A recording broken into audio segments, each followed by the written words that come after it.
c'est dans les banques privées que les clients se font le plus... Il y a des gens qui sont éminemment curieux tout le temps. Et puis il y a des gens qui ont cessé d'être curieux. Et bien la curiosité, c'est un synonyme de jeunesse. Quand on est curieux et émerveillé, quel que soit son âge, on est jeune. Louis de Froissart. Louis-Alexandre de Froissart. Louis de Froissart, associé de Montaigne Conseil et Patrimoine. Les clients se trompent quelquefois de cible. J'ai un dossier récemment où on a pu dire à la cliente qu'il y avait 90 000 € de frais annuels qui n'étaient pas forcément justifiés. Aujourd'hui, le fonds garantit des dépôts bancaires, c'est 60 000 personnes que l'on peut rembourser. La même journaliste m'interviewe en me disant « Oui, mais alors, comment gagner de l'argent sur la baisse des bitcoins ?» Je dis « Non, je crois que vous n'avez pas compris. Je ne vais pas axer toute ma communication et l'ensemble des choses sur le fait qu'il va y avoir une catastrophe. »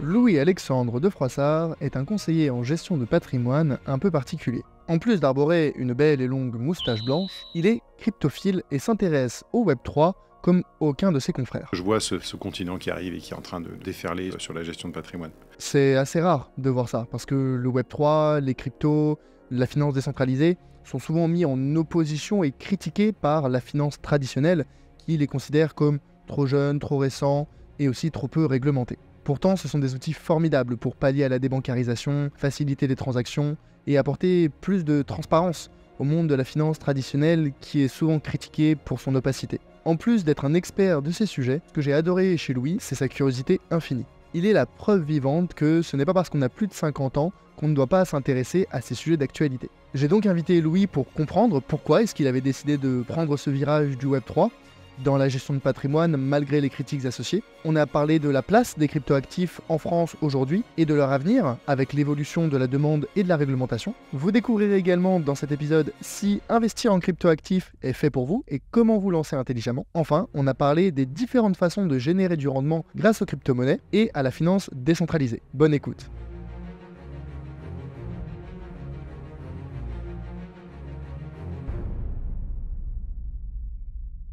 Moi, ce dont j'étais content de te recevoir, c'était parce que déjà, je t'avais vu intervenir sur BFM, sur d'autres podcasts.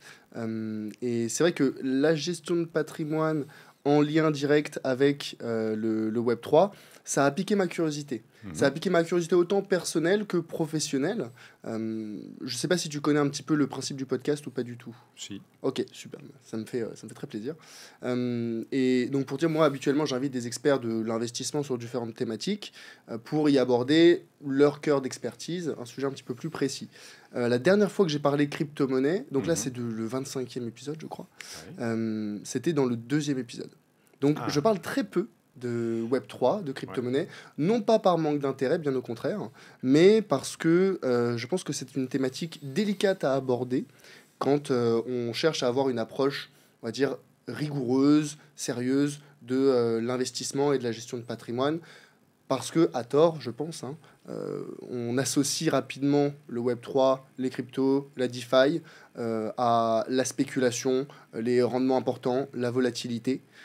Donc, ton profil qui est justement la combinaison du sérieux, de la rigueur, de la gestion de patrimoine plus peut-être traditionnelle, avec cet environnement nouveau, jeune, ça m'intéressait plus particulièrement. Donc c'est de ces sujets-là dont je voudrais parler avec toi. Oui. Pour commencer déjà, Louis-Alexandre de Froissart, bienvenue sur le podcast. Merci, cher Elias. Tu as fondé il y a maintenant 20 ans, je crois. Oui, 20 ans. Pile 20 ans, je crois que c'est l'anniversaire. Oui, c'est l'anniversaire. Ouais. Écoute, félicitations. L'idée était du 21 juin, c'est pour ça qu'on a tenu à faire nos 20 ans le 21 juin, et j'ai déposé les statuts le 3 juillet 2003. De Montaigne Conseil et Patrimoine. Alors, Montaigne Patrimoine et Montaigne Conseil, puisqu'on va tout de suite démarrer par là. En 2003, mon intuition, c'est que les commissions vont disparaître.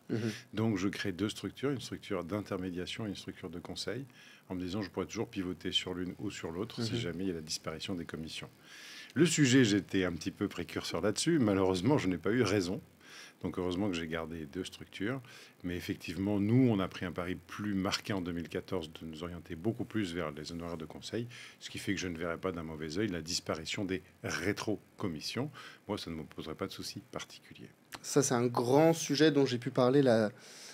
Il y a le dernier épisode, enfin, je ne sais pas quand est-ce que sortira cet épisode, mais avec Philippe Maupas, que tu connais peut-être, de Alpha Beta Blog, qui a fondé Cantalis, etc., où on a beaucoup parlé justement du sujet des rétrocommissions, de leur potentielle disparition, de leur disparition annoncée puis finalement annulée. Comment ça se fait que dès 2003, tu avais déjà cette sensibilité à la potentielle disparition, alors que c'était la norme sur le marché, que pas grand monde, à ma connaissance, j'étais pas là à l'époque, mais pas grand monde ne questionnait ce fonctionnement. Alors, pas grand monde, l'Europe si. Déjà, l'Europe commençait à fonctionner puisqu'on était dans tout ce qui allait concerner MIFID, la première version, puis qui a donné MIFID 2 et ainsi de suite. Et donc, autant par rapport à la personne que tu as interrogée, je n'ai pas ces avis tranchés. Moi, je ne dis pas ouais, les rétrocommissions, c'est nul. Non, je dis c'est un fait. Moi, je suis capable de travailler avec un client en lui disant combien je gagne. Je suis capable de dire avec un client, écoutez, si vous voulez travailler en 0 commission, voilà comment ça fonctionne. Je suis capable de faire les deux. Au-delà d'un million d'encours, je commence à expliquer au client qu'il a quand même beaucoup plus intérêt à travailler en honoraire qu'en rétrocommission. Mais ça, c'est notre vision des choses. Il y a des personnes qui ont une autre vision. C'est la leur. Je ne les critique pas. Mais en tout cas, en 2003, je vois déjà arriver cette possibilité de supprimer les commissions. Bon. Et puis d'autre part, j'ai eu une expérience extrêmement douloureuse dans les années 94-95. On me recommande d'aller voir un directeur d'Intermarché et je lui fais une étude patrimoniale. À l'époque, j'étais salarié d'un groupe qui s'appelait Norwich Union et nos études étaient gratuites. Et donc, je m'embête à faire une étude assez poussée.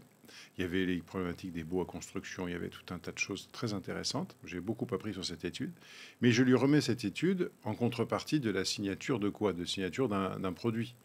Et donc, j'étais lié par l'ouverture de produits pour la remise de l'étude. Et donc, la personne me signe le transfert de son PEA et le transfert de son plan d'épargne populaire. Je lui remets l'étude, ça c'était un vendredi, et le lundi matin, je trouve dans la boîte aux lettres la résiliation des 2 PE transferts, et comme ça, il a l'étude gratuite. Bon, j'avoue que ce jour-là, je lui ai expliqué ma manière, enfin, je suis allé le voir pour lui expliquer ma manière de penser. Bon, et après, j'ai dit que j'arrêterais peut-être de travailler avec des gens de la grande distribution. Et ça veut dire que quand j'ai créé mon entreprise, j'ai dit, voilà, moi, je voudrais que mes études, elles puissent être payées pour ce qu'elles sont, et je voudrais surtout qu'elles soient lues. Parce qu'une étude gratuite, elle peut terminer sous le pied d'une armoire.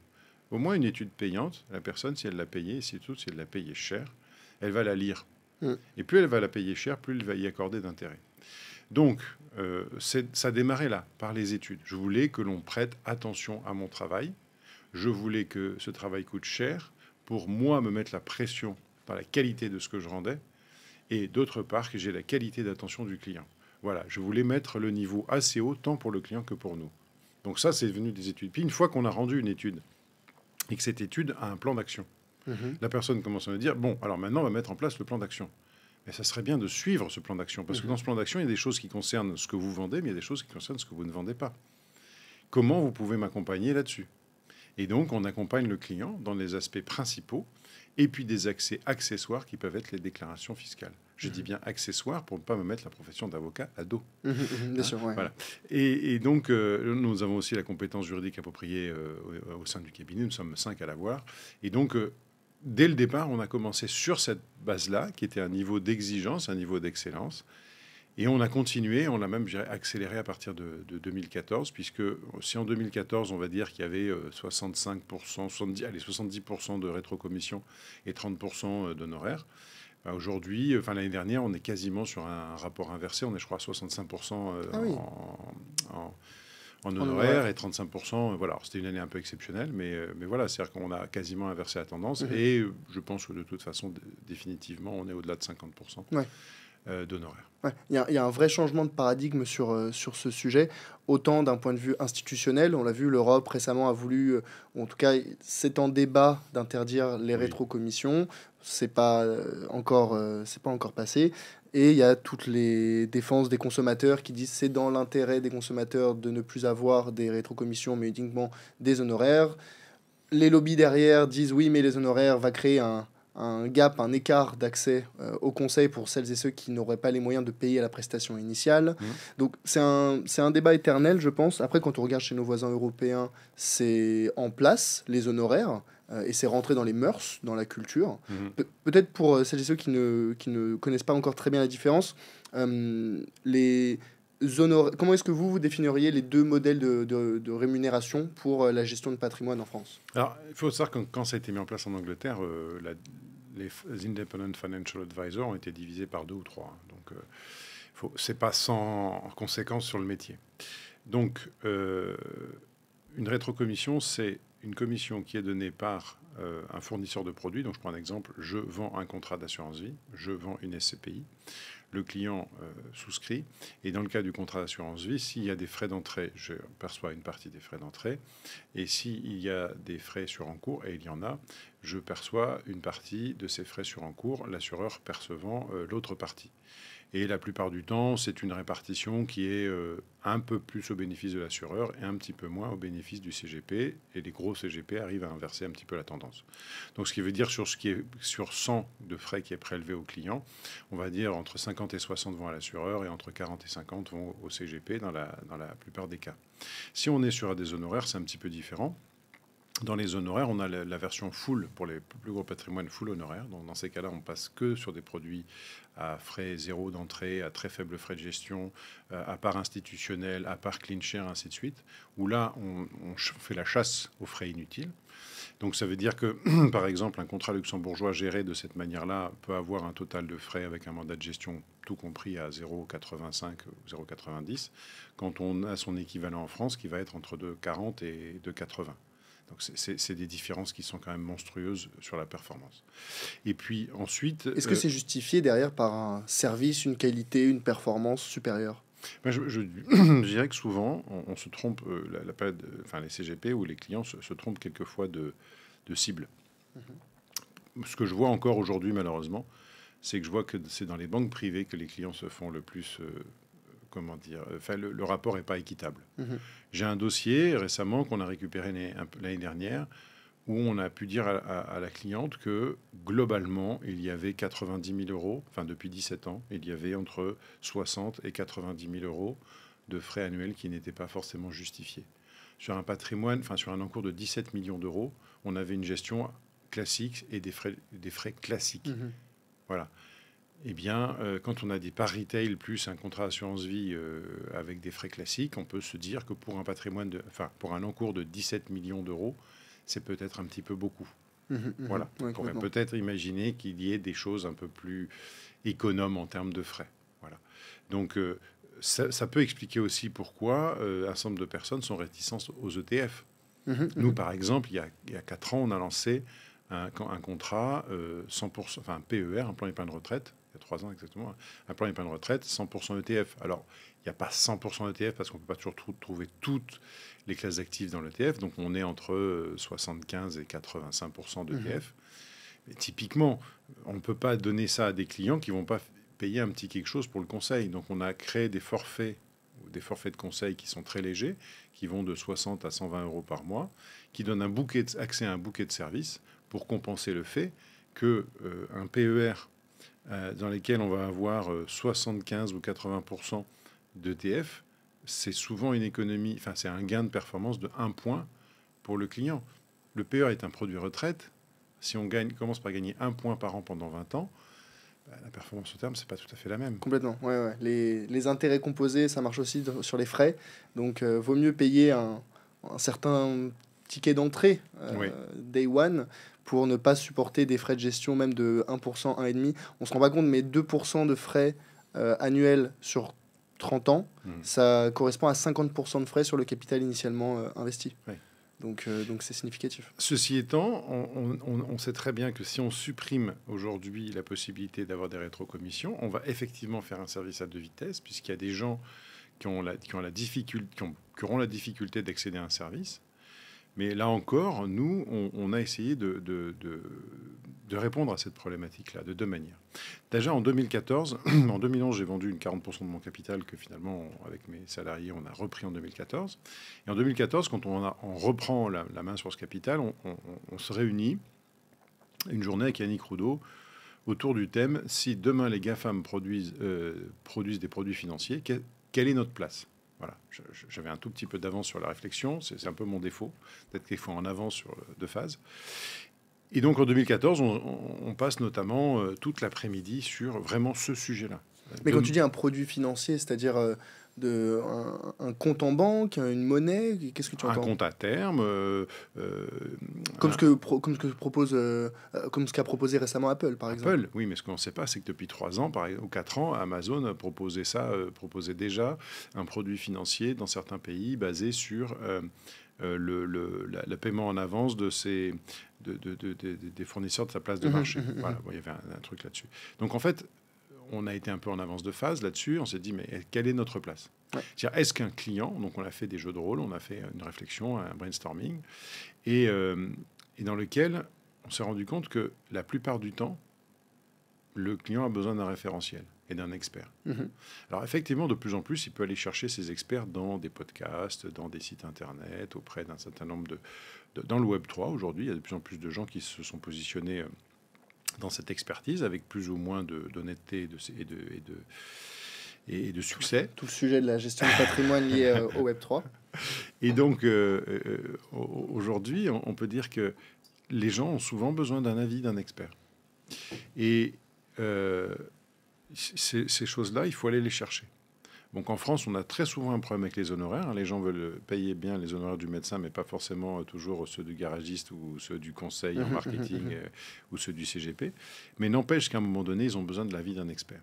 Et on s'est dit, si demain Apple lance un produit financier, on pense que nos clients nous demanderont si c'est est-ce que c'est risqué, c'est pas risqué, est-ce que c'est adapté pour ce que l'on veut faire, est-ce que c'est pas adapté, est-ce que vous avez compris le fonctionnement du produit. Donc pour pouvoir répondre à ces questions, on s'est dit il faut mettre l'accent sur les honoraires. Les gros clients, ça sera des abonnements. Et pour des clients qui n'ont pas forcément les moyens d'accéder aux abonnements, eh bien, on a créé 2 choses. On a divisé le temps de conseil à la demi-heure. Et donc aujourd'hui, les gens peuvent prendre sur une quarantaine de sujets sur notre site une demi-heure de conseil. Ça s'appelle la consultation patrimoniale. C'est sur le site qui s'appelle l'atelierduphare.com. Voilà, vous retenez.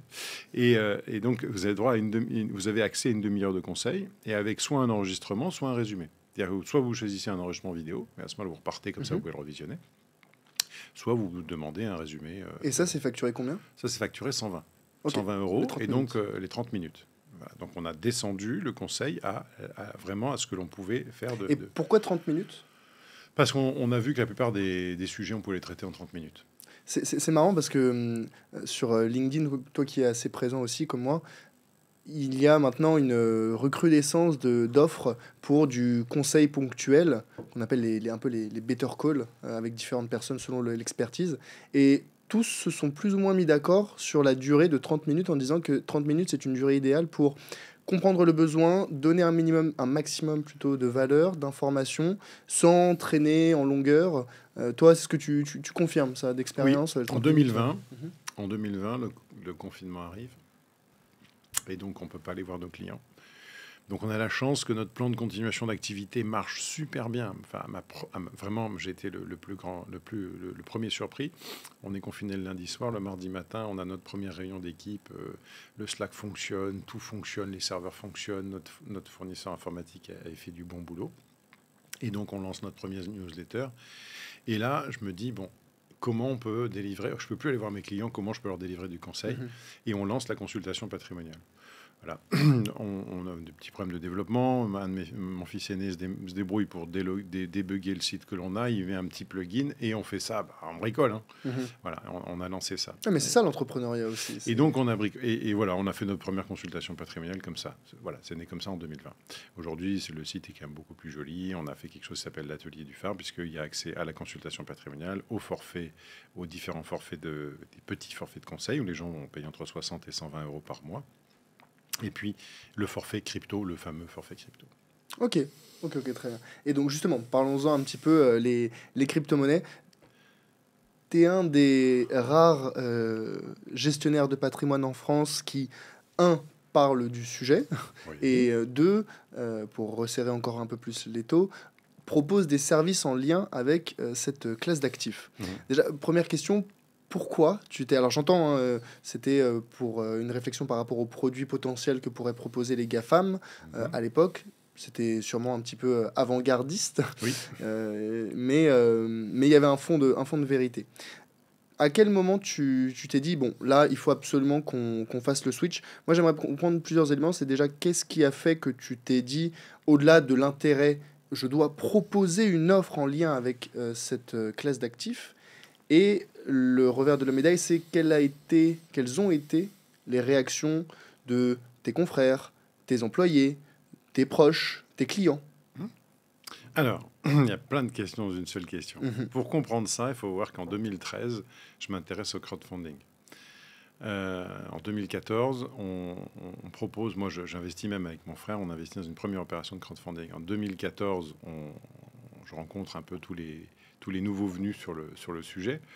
Et avec une pensée d'ailleurs émue pour Olivier Goy, que je rencontre à ce moment-là, à l'automne de 2014. Et puis ensuite, on s'intéresse à cela. En 2015, mars 2015, je vais dire une conférence pour mes clients sur tout ce qui est le crowdfunding, le crowdlending, ainsi de suite. Et je me rends compte que c'est pas super mature, quoi. Le secteur est en train d'émerger. Il y a peut-être des choses intéressantes à faire. L'offre d'Uniland me plaît pas du tout. Ouais, c'est en quelle année ça? 2015. 2015. Début 2015. Et puis et je me dis bon, il faut élargir le spectre. Il faut aller jusqu'à la fintech. Et donc en 2015, je fais un truc qui s'appelle Bordeaux FinTech, qui devait être à la base un dîner, un petit cocktail, une petite réunion avec 3-4 intervenants, et puis pour une trentaine de clients. Et ça termine, Bordeaux FinTech, en 2015, par finalement être un événement qui rassemble une bonne partie de la communauté FinTech en France. Il y a 300 personnes, on a changé 3 fois le lieu dans les 15 derniers jours, enfin c'est un truc de fou, qui nous dépasse complètement. Et dès le début, comme j'avais vu en 2013 avec Silk Road, mais surtout en 2014, j'avais vu des choses qui se passaient autour de Bitcoin qui m'intéressaient et qui m'interrogeaient. J'ai dit pour la fintech, il faut absolument qu'on ait un expert qui nous parle du Bitcoin. Et c'est Gonzague Granval qui vient nous parler du Bitcoin, à l'époque cofondateur de Paymium. Et en plus, il dit pendant la conférence, j'ai l'enregistrement, il dit qui a du Bitcoin, qui a entendu parler de Bitcoin en 2015. Et qui a du Bitcoin? Alors, il n'y a pas grand monde dans la salle, il y en a un ou deux. Et il dit venez me voir après la conférence, je vous donnerai quelques fractions de Bitcoin et je vous montrerai comment en acquérir. Mais moi, je suis l'organisateur. Donc, moi, je pense à la scène d'après, tout ça. Et donc, je loupe ce rendez-vous-là, ce premier rendez-vous avec Bitcoin. Ça t'a coûté très, très cher. Oui, mais moi, j'ai pas de regret. Ensuite, il revient en 2016. Et puis, en 2016, je fais aussi intervenir à Bordeaux FinTech Adli Takal Bataille, que certains connaissent, qui vient encore nous ramener des dimensions un petit peu différentes de Bitcoin. Là encore, moi, je suis dans l'organisation, donc je prête pas encore assez intérêt. Deuxième rendez-vous raté avec Bitcoin. Ceci étant, je suis. Et il y a une journaliste qui me demande parfois de ce que j'en pense, comment mettre dans une allocation. Bon, alors que je ne sais pas comment on en achète, je trouve quand même dans ce que j'en vois et dans ce que j'en comprends l'intérêt de le mettre en complément d'une allocation à la place de l'or. C'est-à-dire, en fait, je dis, si vous avez de l'or, si vous avez prévu d'avoir 5% d'or, peut-être gardez 3%, 3-4% d'or et mettez 1 à 2% de Bitcoin. Donc l'or numérique. Oui, l'or numérique, parce que je vois ce continent qui arrive et qui est en train de vraiment déferler sur la gestion de patrimoine. Et puis, donc, on suit. J'ai des clients qui commencent à m'interroger à la fin du bull run de 2017. Et là, je dis non, c'est pas le moment d'y aller parce que surtout qu'on voit qu'il y a possibilité d'avoir des options, de commencer à avoir des options de trading sur le Bitcoin, de tout ça. Ça sentait pas bon et ça sentait surtout le moment le FOMO, quoi. C'est-à-dire que les gens avaient peur de louper un truc et j'en ai un ou deux qui le font contre mon avis. C'est avant le bull run. C'est juste c'était fin 2017. C'est la fin du bull run, quoi. Ok, ouais, donc on était déjà à peut-être 17 000 $. Voilà, il y en a qui commencent à m'interroger à partir de 10-12 000 $. Là, je dis non, c'est trop tard. Voilà, parce que moi, j'aurais vraiment, à 500 $, je trouvais que c'était intéressant. Et je trouvais qu'à un moment donné, c'était les conserver ou les vendre, c'était pas le sujet. J'étais pas encore assez informé pour savoir qu'il fallait les vendre. Mais en tout cas, je trouvais que c'était un peu tard pour y aller. Et surtout, je voyais qu'il y aurait une correction qui y arriverait de toute façon. Ça sentait trop. Ça sentait trop d'autres actifs avec des corrections qui viennent derrière. Bon. Par contre, cette même journaliste m'interviewe en 2010. Je crois qu'on est repassé à 3 000 $, un truc comme ça. On s'est pris une bonne branlée. Ouais. De 17 000, on est tombé à 4 000, je crois. Et donc, on devait être encore à 5 000. Et la même journaliste m'interviewe, Journal du Net Patrimoine, en me disant « Oui, mais alors, Louis, comment gagner de l'argent sur la baisse de Bitcoin ?» Je dis « Je crois que vous n'avez pas compris, là. Je crois que vous n'avez pas compris. C'est pas du tout... en ce moment qu'il faut vendre. Il ne faut pas jouer sur la baisse de cet actif. Cet actif, là, je commence à découvrir qu'il a d'autres qualités. Qu'il a, à ce moment-là que j'ai compris les 21 millions, c'est à ce moment-là que j'ai compris pas mal de choses. Je dis non, mais maintenant, c'est plutôt là où il faut commencer à aller investir de manière régulière. C'est surtout pas maintenant qu'il faut aller commencer à jouer ça comme un produit financier lambda. Mmh.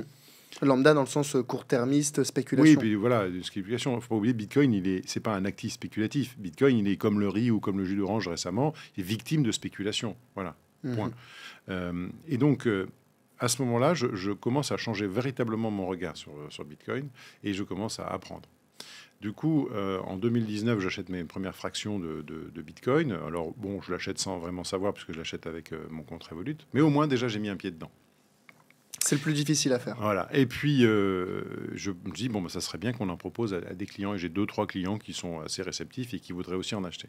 Mais juste, pardon, à ce moment-là, ouais. Ton état d'esprit vis-à-vis de Bitcoin ou des cryptos de manière générale, il était plus, ou ton intérêt pour cette classe était plus sur l'aspect financier et rendement ou sur l'aspect technologique, blockchain, sous-jacent? Alors, il est on va dire à 70% sur la partie techno et 30% sur la partie financière. Je dis ça parce qu'en 2016, on aurait dû avoir normalement le patron marketing de la fondation Ethereum qui aurait dû être présent à Bordeaux FinTech. On était, on ne s'est plus entendu sur des prix de billets d'avion pour le faire venir du Brésil. Je n'avais pas les budgets pour. Mais en tout cas, on avait déjà vu la 2DAO. On avait déjà écrit un article dans notre blog. Il y a un vieil article sur The DAO. On est émerveillé par cette nouveauté. Et puis, 10 jours plus tard, on a écrit sur le hack. Bon, ben voilà. Et ça, c'était fait. Mais en tout cas, je comprends la question de la blockchain, la question des smart contracts, la question des contrats qui ne sont pas smart, intelligents, mais qui sont plutôt automatisés. Je comprends qu'il y a une nouvelle ère financière qui est en train d'arriver parce qu'on va pouvoir automatiser la finance. Je ne sais pas encore comment, mais je pressens ça. Pour ça que, en même temps que j'ai acheté ma première fraction de Bitcoin, j'ai aussi acheté mes premières fractions d'Ethereum. Enfin voilà, j'ai acheté les deux. Voilà. Et c'est comme ça que je me dis que ça peut être très intéressant pour les clients de venir complémenter leur patrimoine à petite dose. Jacques Favier, que je fais intervenir en 2020 auprès de mes clients, prend l'exemple de la javel, en disant voilà, vous mettez la javel pure, c'est un poison. Par contre, dans de l'eau qui est un peu limite, vous mettez 2% de javel, ça va rendre à l'eau sa qualité, elle va être buvable, alors qu'avant, elle l'était moyennement. Donc, l'idée est d'aller mettre une petite fraction de Bitcoin et puis un petit peu d'Ethereum dans les patrimoines pour jouer quoi? Pour jouer l'émergence d'une technologie, petit 1, et petit 2, pour aller... et ça, c'est l'aspect financier, mais aussi avoir un pied dans cette technologie qui, de toute façon, va révolutionner les choses. Voilà. Avec deux différences majeures, il y a Bitcoin et il y a le reste. C'est-à-dire, pour moi, il y a une plus grosse différence entre Bitcoin et Ethereum qu'entre Ethereum et le reste. Ouais. Voilà. Pourquoi tu parles par rapport à la capitalisation, je suppose? Du tout. Par rapport à la non-censurabilité, par rapport à la philosophie, par rapport au mode de progression, aux implémentations du protocole et ainsi de suite. Pour moi, il y a ces deux philosophies assez différentes et on ne va pas investir pour les mêmes raisons dans Bitcoin et dans Ethereum. Ça fait partie de la formation qu'on donne aux clients pour qu'ils comprennent bien la différence d'essence qu'il y a entre ces deux cryptoactifs et on dirait entre ces deux univers. Je ne critique pas Ethereum par rapport à Bitcoin, je dis que ça ne sert pas à la même chose. Oui, bien sûr, bien sûr. Et dans ce cas-là, c'est quoi peut-être pour un investisseur qui s'intéresse, mais de loin, à cette classe d'actifs, qui n'ose pas trop y toucher pour des raisons qui lui sont personnelles ou même ce qu'il peut entendre, que ce soit sur la dimension spéculative, sur peu importe, volatilité. Quels sont peut-être les 2-3 grands concepts à comprendre et à savoir avant de savoir si l'investissement dans les crypto-monnaies c'est fait pour son profil? Alors, la problématique, c'est que on est sur quelque chose qui soit est user-friendly, c'est-à-dire très accessible en termes d'interface. Et pour moi, ça fait une impasse majeure sur la sécurité et donc la première des propriétés de Bitcoin. Soit on a quelque chose qui, au contraire, est vraiment dans... je parle vraiment pour Bitcoin, mais c'est vrai aussi pour Ethereum. Soit j'ai quelque chose qui est effectivement, on va bien dans la philosophie, mais ça demande un effort d'appropriation. Donc, si on est prêt à faire l'effort d'appropriation, qui est accessible. On a quand même des clients qui ont passé 70 ans et qui le font et qui le gèrent. Voilà, avec des tutos et quelques coups de fil. Mais en tout cas, ils le gèrent. Et cette technique d'appropriation, c'est de dire, si je pense que aujourd'hui, l'or est une possibilité de protéger mon patrimoine contre un risque inflationniste ou contre le risque de la perte de la valeur de la monnaie, bien Bitcoin est une autre proposition dans le même type parce que la quantité d'émissions de jetons est limitée à 21 millions. D'ailleurs, aujourd'hui, on pourrait dire que l'or représente un cube d'arête de 21 mètres pour le rapport en ce moment qu'on a entre Bitcoin et l'or. Hein, voilà. Tout l'or du monde, c'est un cube de 21 mètres d'arête maximum. C'est une vraie donnée, ça? Oui, c'est une vraie donnée. En fait, c'est 20, un peu plus, c'est 20,4, je crois. Ah, c'est le hasard, quoi. Voilà. Bon, donc peut-être, mais peut-être dans pas. ces eaux. Peut-être, mais peut-être pas. Et donc, si je veux un actif qui soit déflationniste, qui me permette de garder de la valeur pendant que le reste en perd, Bitcoin est une proposition de valeur de ce côté-là. Mais Bitcoin est aussi une proposition de valeur si je veux administrer moi-même mon propre patrimoine. J'ai besoin de vendre ma maison, je ne peux pas le faire seul, je suis obligé d'aller chez le notaire. Je veux céder un titre. Si j'ai un titre, la plupart du temps, il faut que je sois chez un dépositaire, il faut que je demande à Pierre, Paul ou Jacques de céder le titre. J'ai un contrat d'assurance vie, un contrat de capitalisation, il faut que je demande à l'assureur de bien vouloir, s'il vous plaît, monsieur l'assureur, me rendre mon argent. Et souvent, il faut que je lui dise pourquoi. Et ainsi de suite. Là, je suis trustlessness, permissionless, c'est-à-dire je n'ai besoin d'aucun tiers de confiance et je n'ai besoin de demander la permission à personne. Ça veut dire que je détiens le patrimoine moi-même. Voilà. Une fois que je suis capable de prendre en compte les contraintes et de m'approprier les contraintes de Bitcoin, eh bien, j'ai une proposition de valeur qui est unique. Voilà. Et pour Ethereum, c'est un petit peu différent. Je suis un petit peu moins non censurable sur Ethereum, notamment quand on voit que la plupart des validateurs sont aujourd'hui situés aux États-Unis. Mais en tout cas, sur cette proposition de valeur d'Ethereum, pareil, je peux détenir moi-même mes Ethers, moi-même, mais l'ensemble des crypto-monnaies. Ce qui fait que nous, on a décidé de se placer sur un conseil parce qu'on peut éviter de vivre de commission, petit 1. Et petit 2, on s'est positionné sur un conseil qui est assez tranché. Vous détiendrez vous-même vos crypto-actifs. Voilà. Il y a d'autres propositions de valeur qui sont ce qu'elles sont. Ce n'est pas celle qu'on en a choisie. Voilà. Il y en a qui sont très bien dans d'autres domaines, mais nous, on a choisi cette niche, peut-être. En tout cas, c'est celle qu'on a choisie. Ouais, donc si j'avais bien compris, pour toi, les deux grands intérêts, les deux grands concepts, c'est la protection contre l'inflation, parce que le problème des monnaies, c'est qu'on peut en imprimer autant qu'on veut, même si les banques centrales sont censées réglementer ça. On le voit aujourd'hui avec l'inflation aux États-Unis ou en Europe. Donc la monnaie, perd de sa valeur, là où le Bitcoin est limité en termes de quantité à 21 millions d'unités. Donc on ne peut pas en produire plus. Donc par construction, ce produit ne peut que prendre en valeur, à minima s'il y a une augmentation de la demande. Mais en tout cas, on ne peut pas imprimer plus de Bitcoin.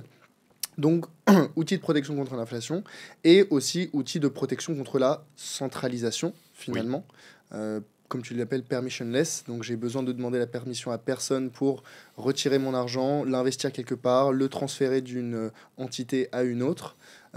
Désintermédiation. La désintermédiation, merci bien.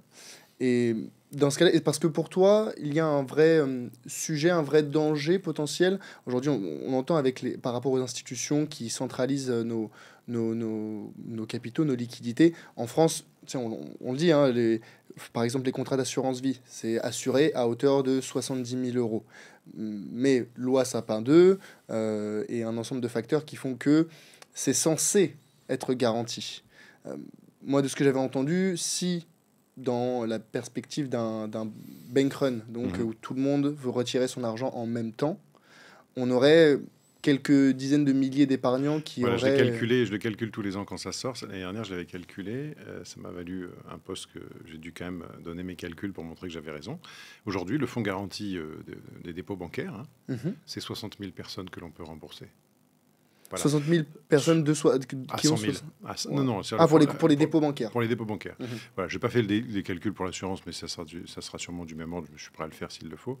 Mais en tout cas, pour les dépôts bancaires, parce que quand je voyais la tête du rapport et je voyais la personne qui se félicitait de pouvoir protéger l'épargne de l'ensemble des Français, Ben non, on peut protéger 60 000 comptes à 100 000 euros. Bon, eh bien, on regardera l'épargne des Français sur les comptes bancaires, livret A, ainsi de suite, mais donc on sera, à mon avis, supérieur à 2800 milliards d'euros, ce qui fait que je pense qu'avec 60 000, on est un peu court. Voilà. Mais ce n'est qu'un élément. Donc, est-ce que j'ai une défiance vis-à-vis de l'administration centrale? Aujourd'hui, ce n'est pas le sujet que j'ai envie de développer. C'est-à-dire que je n'ai pas envie d'être dans cette défiance permanente parce que l'avantage des cheveux blancs ou des poils blancs, de la moustache blanche, c'est fait que j'ai quand même vu quelques petites choses arriver. C'est-à-dire que j'ai des annonceurs de catastrophes, j'en ai vu beaucoup. Je prends l'exemple des SCPI. En ce moment, il y a pas mal de bashing sur les SCPI. Tout n'est pas faux, mais tout n'est pas vrai non plus. C'est-à-dire que j'ai vu les mêmes discours il y a 6 ans sur des blogs très en vue. Et par exemple, nous, on a des clients sur lesquels on a fait sortir de certaines SCPI, par exemple, qui, entre-temps, dans les 6 dernières années, ont pu récupérer 35% de performance pendant ce laps de temps où la catastrophe devait arriver. Et elle n'est pas arrivée. Donc, pour revenir de manière plus générale, je ne vais pas axer toute ma communication et l'ensemble des choses sur le fait qu'il va y avoir une catastrophe. Par contre, on est conscient qu'elle peut c'est une possibilité.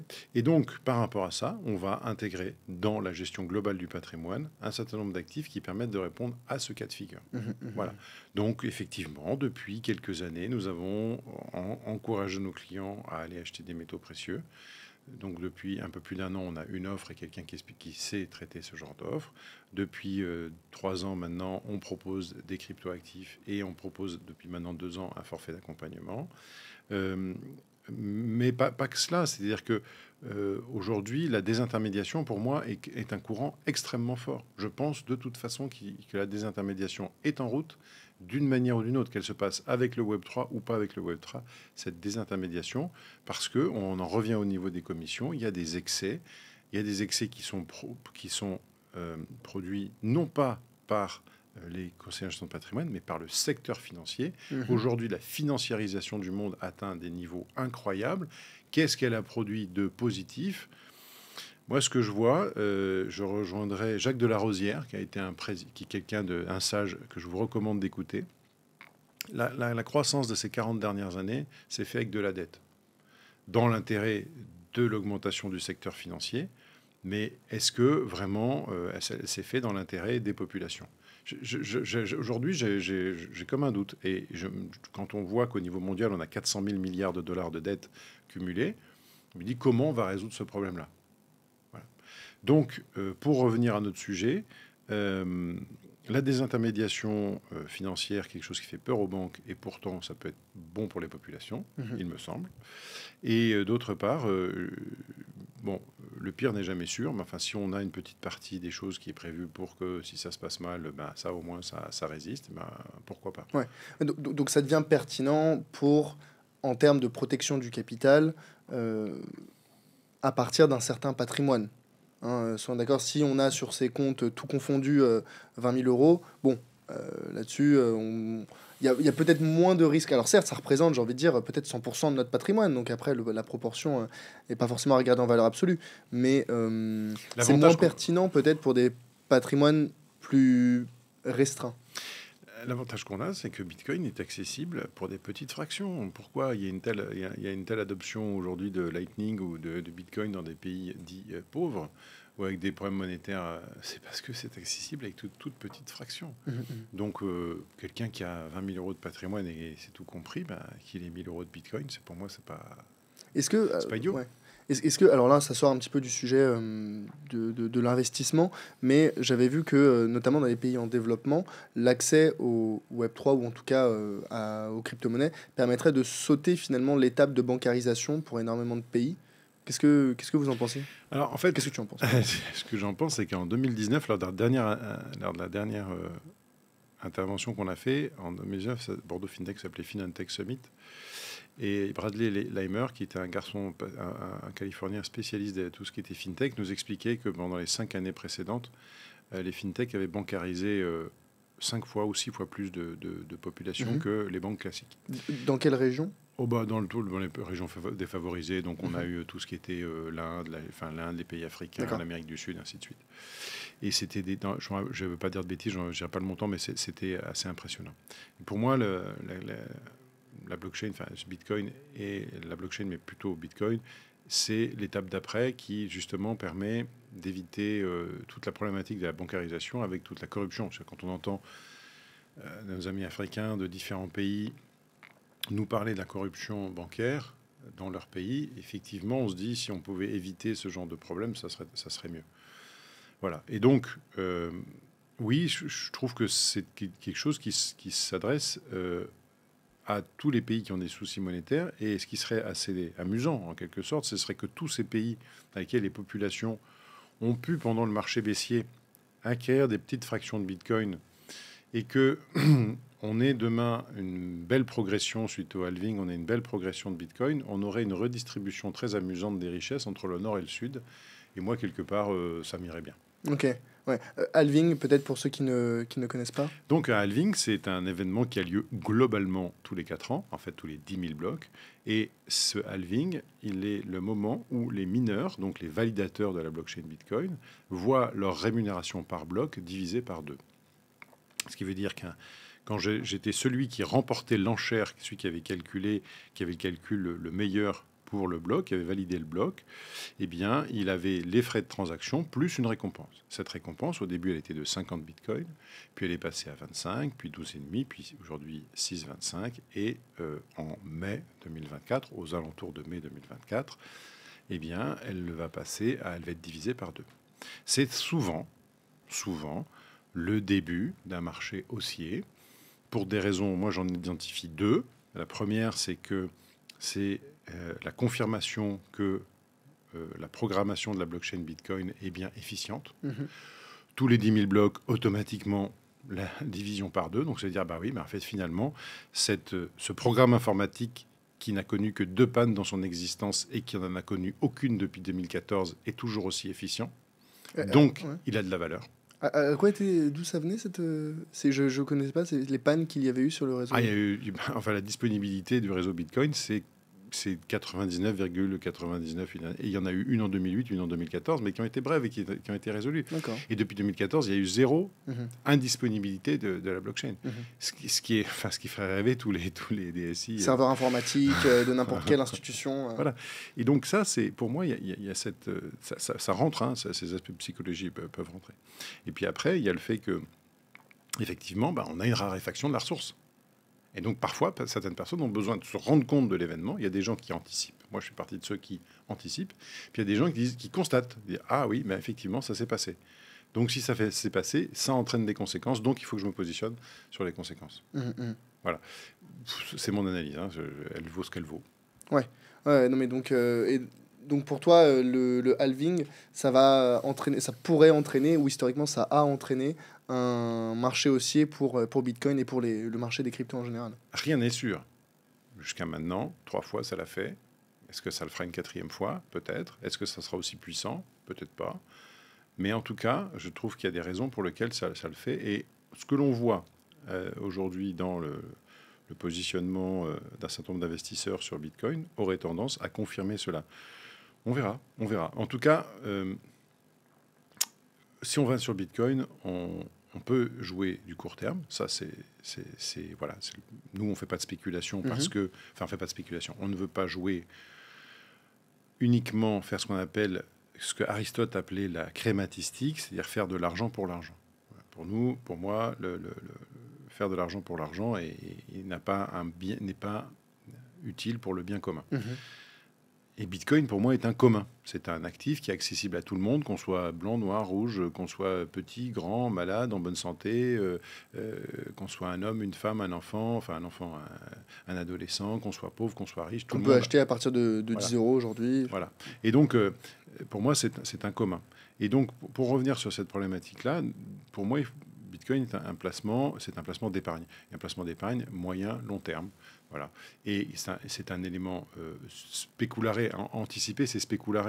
Prévoir exactement en latin. Donc oui, c'est un côté toujours spéculatif, mais pas pour le jour, mais plutôt pour anticiper quoi? La perte de valeur de la monnaie. Je vous rappelle qu'en 1971, quand Nixon dit que le dollar, c'est leur monnaie et c'est votre problème, hein, il dit ça aux autres, puisqu'il arrête la convertibilité. Bon, on savait qu'on l'avait plus depuis quelques mois déjà. Eh bien, 20 $, c'était une once d'or. La pièce de 20 $ qui valait 20 $, c'était une once d'or. Aujourd'hui, ça vaut 1900 $. Bon, bien sûr, il faut comparer le rendement de l'argent, il faut intégrer le rendement de l'argent, mais il y a une perte de valeur de 4 à 5 fois. C'est quand on regarde ce que valait un véhicule, un outil manufacturé, ce que ça valait à l'époque et ce que ça vaut maintenant, même avec la mondialisation et la baisse des prix, on se rend compte qu'il y a une perte de valeur qui est fantastique. Une difficulté majeure quand on parle, par exemple, de conserver de l'or chez soi, c'est justement le sujet de la sécurité, de la conservation. L'intérêt de Bitcoin, c'est notamment d'être dématérialisé. Et on a plusieurs façons de conserver du Bitcoin. Ça peut être sur des plateformes centralisées, ça peut être sur des wallets, donc des clés, pour faire simple, des clés non connectées à Internet. Oui. Toi, quand vous en parlez dans le cabinet, quand vous en proposez à vos clients, en tout cas des conseils, quelle est la bonne façon, selon toi, pour investir aujourd'hui sur Bitcoin déjà? Sur toutes les cryptos, ce qu'on demande, c'est que nos clients possèdent leurs clés privées. C'est-à-dire que, selon le bon acronyme anglais, not your keys, not your coin. Qu'est-ce que nous permet de faire une blockchain? Ça nous permet d'avoir ce qu'on appelle un concept un tout petit peu complexe. Donc je vais, pour les spécialistes, pas dire la vérité, et pour les profanes, essayer d'expliquer de manière simple. On a une cryptographie asymétrique. Ça veut dire qu'on a un élément qui est pour moi génial, qui est, je peux donner la preuve de quelque chose. Donc j'ai une clé cryptographique qui est publique, une suite de lettres et de chiffres, cryptées selon un algorithme, enfin un programme qui s'appelle SHA-256. Et c'est ça, cette clé privée, cette clé publique, c'est globalement mon RIB. Normalement, aujourd'hui, je peux donner mon IBAN ou mon RIB à quelqu'un pour qu'il m'envoie de l'argent. Mais il ne peut pas aller piquer l'argent qui est sur mon compte. De l'autre côté, ça, c'est la preuve que j'ai une clé privée, une adresse privée, une clé privée, qui est là la clé du coffre ou le code secret de mon compte ou la manière de pouvoir accéder à mes fonds. Mais la cryptographie, donc la clé publique, et la preuve que j'ai une clé privée sans la donner. Donc la clé publique, c'est finalement mon identifiant en ligne, l'identifiant de mon portefeuille. Exactement. Et donc, ce qui me permet, en donnant mon identifiant public, de récupérer de manière privée mes actifs. Nous pensons que quand on va sur une plateforme, aujourd'hui, celle qui reste, la grosse qui reste et qui a encore quelques soucis, mais la grosse qui reste, c'est Binance. Quand on achète et qu'on laisse ses actifs sur Binance ou d'autres, eh bien, la clé privée, c'est pas nous qui l'avons, c'est Binance, en quelque sorte. Donc, on a, comme à la banque, une ligne qui nous dit « vous possédez ceci », mais je dois faire confiance à la banque parce que je ne suis pas du tout sûr de le posséder véritablement. Alors que quand j'ai mes clés privées moi-même et je les détiens effectivement sur un petit portefeuille qu'on appelle Cold Wallet, qui est un portefeuille privé. Alors en France, on a les leaders mondiaux qui s'appellent Ledger, autant faire appel à eux. Eh bien, j'ai la capacité d'avoir moi-même, et notamment sur un NanoS, moi-même et seulement moi-même, accès à mes cryptos. Accès en quelque sorte au verrou, parce que mes cryptos, elles ne sont pas sur ma clé. Techniquement, c'est un peu plus compliqué que ça. Mais en tout cas, on ne peut plus les bouger. On ne peut plus les bouger sans ma clé.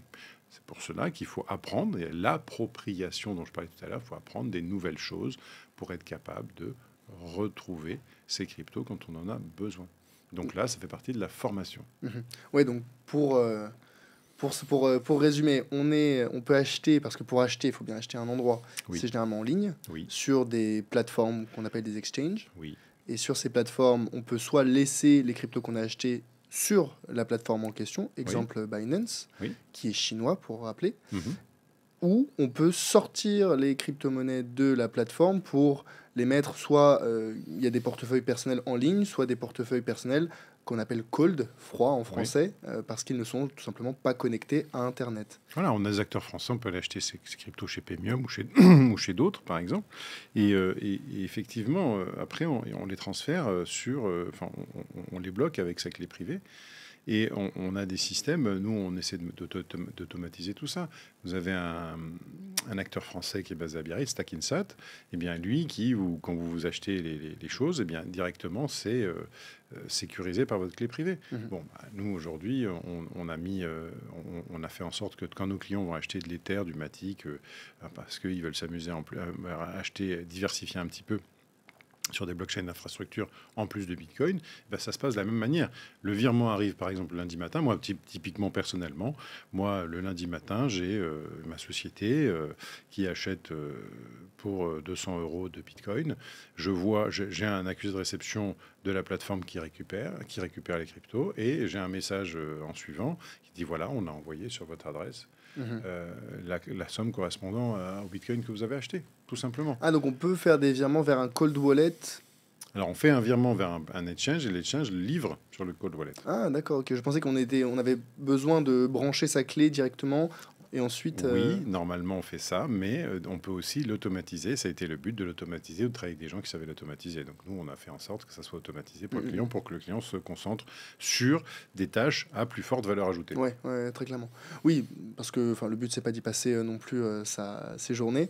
Et toi, tu me dis que des personnes de 70 ans sont capables ou ont été capables de comprendre comment faire cette petite manipulation. Donc finalement, c'est accessible à tous. Alors, en fait, ça va dépendre de l'énergie qu'on veut y mettre et de la curiosité qu'on veut bien y mettre. C'est-à-dire qu'il y a des gens de 40 ans qui, eux, sont complètement largués. Voilà. Par contre, on a c'est la question de l'appropriation, c'est la question de l'énergie qu'on veut consacrer à apprendre des choses. Ouais. Il y a des gens qui sont éminemment curieux tout le temps. Et puis, il y a des gens qui ont cessé d'être curieux. Ouais. Voilà. Et la curiosité, c'est un synonyme de jeunesse. Pour moi. Voilà. Quand on est curieux et émerveillé, quel que soit son âge, on est jeune. L'émerveillement et la curiosité, pour moi, c'est deux qualités qui sont synonymes de jeunesse. Et donc, trouver des gens qui, à 30 ans, sont ni curieux ni émerveillés, ça me pose parfois des soucis. Mais enfin, par contre, ils trouvent la possibilité de déverser leur bile sur les réseaux sociaux. Bon, je ne sais pas si ça les rend plus heureux. En tout cas, aujourd'hui, nous, ce qui nous importe, c'est ça. C'est qu'il y ait cette curiosité. S'il y a cette curiosité, il n'y a pas de souci, on trouve. Je ne sais plus quel penseur chinois disait là où il y a une volonté, il y a un chemin. Oui, voilà, ici, une volonté, on trouve toujours une possibilité. Je ne dis pas que c'est... voilà. Il y a une petite partie de dépenses d'énergie à faire, de curiosité intellectuelle. Oui, mais comme tout, si on veut bien le faire, parce qu'il y a aussi la méthode simpliste qui est d'acheter sur une plateforme d'exchange et de laisser sur la plateforme d'exchange. Ou demain, d'acheter des produits chez Pierre, Paul ou Jacques. Chez qui, c'est-à-dire ? Eh bien, par exemple, on peut aujourd'hui dire je veux acheter un panier de crypto, ou je veux acheter un produit qui me fait de la trésor à base de crypto. Ouais, ça, on en vient un petit peu aux différentes méthodes d'investissement. On a parlé acheter des cryptos directement sur un exchange. Quelles sont les différentes façons de s'exposer aujourd'hui aux crypto-monnaies ? Après, je voudrais aborder les sujets de DeFi, peut-être même très rapidement, il y a différentes manières de s'exposer aux cryptos. Nous, on pense qu'il vaut mieux être pur. C'est notre choix. Donc acheter sur une plateforme et sortir sur sa clé. Exactement. Et si jamais on fait du revenu, le faire toujours avec la détention de ses propres clés privées. Voilà. Je ne vais pas aller déléguer l'ensemble de mes cryptos. Je peux déléguer mes cryptos, mais à partir du moment où j'ai toujours la possibilité de contrôler le déplacement de mes cryptos actifs. Ça laisse des contraintes en plus, mais on se rend compte que ceux qui veulent les résoudre, les résolvent. Ce dont tu parles là, c'est le stacking ? Oui. J'interromps l'échange quelques instants pour vous demander, si l'épisode vous plaît, de penser à laisser un like et à vous abonner à la chaîne. Le podcast du Grand Bain existe depuis maintenant 1 an, mais l'arrivée sur YouTube est très récente. Donc votre engagement, votre participation sur la vidéo m'aide énormément à développer la chaîne, et plus la chaîne grandit, plus je pourrai avoir des invités prestigieux et passionnants sur le podcast. Je vous remercie d'avance et on reprend l'échange. Alors, brièvement, pour ceux qui ne connaissent pas, en quelques mots, qu'est-ce que le stacking ? Et est-ce que c'est possible de faire du stacking depuis sa clé Ledger ou peu importe, une cold wallet ? Alors oui, en fait, on va dire plutôt que depuis sa clé, on va dire en conservant ses clés privées. Voilà. Je préfère qu'on dise le concept de conserver ses clés privées. Parce que si on commence à déléguer ses cryptos, à ce moment-là, ça va plus si on fait un swap ou autre chose. Donc je vais reprendre.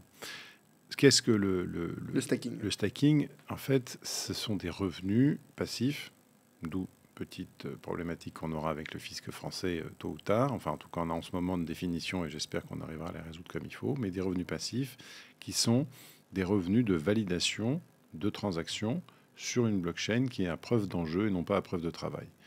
Je reprends. brièvement, Bitcoin, on a des ordinateurs en compétition qui doivent trouver une combinaison qui ont une équation à une inconnue à résoudre, et c'est celui qui trouve le plus petit résultat qui a raison. Donc on change une inconnue, et donc ça change le résultat, et c'est celui qui a le plus petit résultat qui remporte. Donc là, c'est une preuve de travail. Le but de faire ça, c'est de valider la blockchain, voilà. valider les blocs. Et donc c'est de prouver qu'on a délivré le travail nécessaire.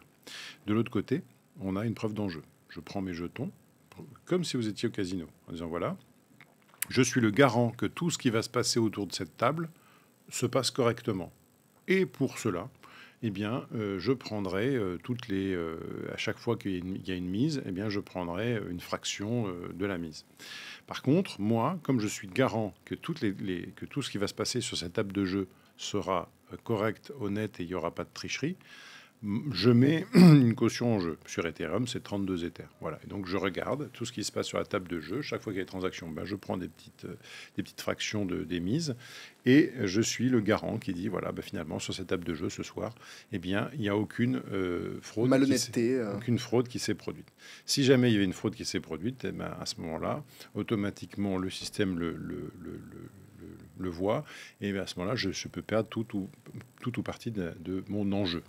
L'enjeu, tu as dit 32 Ethers. Pour Ethereum, si je suis validateur sur la chaîne Ethereum, c'est 32 Ethers. Ce qui correspond aujourd'hui à peu près 50 000 euros dans ces eaux-là. Oui, 55 000 euros à peu près. Et donc ça, c'est la preuve d'enjeu. Je suis désolé pour les puristes. J'ai fait une non, mais c'était définition qui vaut ce qu'elle vaut. Et donc ça me donne un revenu. Voilà, on va dire qu'aujourd'hui, ça donne un revenu entre 5 et 7% selon les blockchains. Il y a des blockchains qui donnent un peu plus. Bon. Brut. Voilà, brut. Mais sachant que quand ça donne un peu plus, je vous renvoie à ce qu'on avait dit avec Richard Détente il y a un peu plus d'un an, à Time to Decrypt. Et donc, ça, c'est une manière de faire un revenu. Et il y a d'autres manières de faire des revenus sur la blockchain. Mais si je dis, pour avoir ce type de revenu, je vais aller chez Lido Staking, parce que lui, il peut me permettre de faire du staking dès 1 Ether ou 2 Ethers, à ce moment-là, je confie mes clés privées à Lido. Et si Lido a un problème, moi, j'ai tout paumé. Et je me suis mis de nouveau dans la disposition, je confie mon argent à quelqu'un, à un tiers. Nous, on trouve qu'il y a une logique dans laquelle on ne veut pas aller. Alors, ça nous enlève... voilà.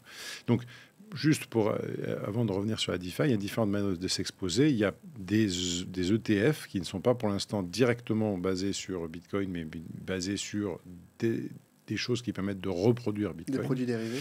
Voilà, des produits dérivés. On a un fonds chez Tobam qui suit Bitcoin et qui est assez intéressant puisque c'est une manière de suivre Bitcoin dans son portefeuille. Mm-hmm. On a qu'est-ce qu'on a pour s'exposer sur les crypto-monnaies? On a des paniers de crypto qui sont proposés par certains et on a quand tu dis les ETF, c'est des ETC, c'est ça? Oui. Enfin, c'est des paniers de crypto-monnaies.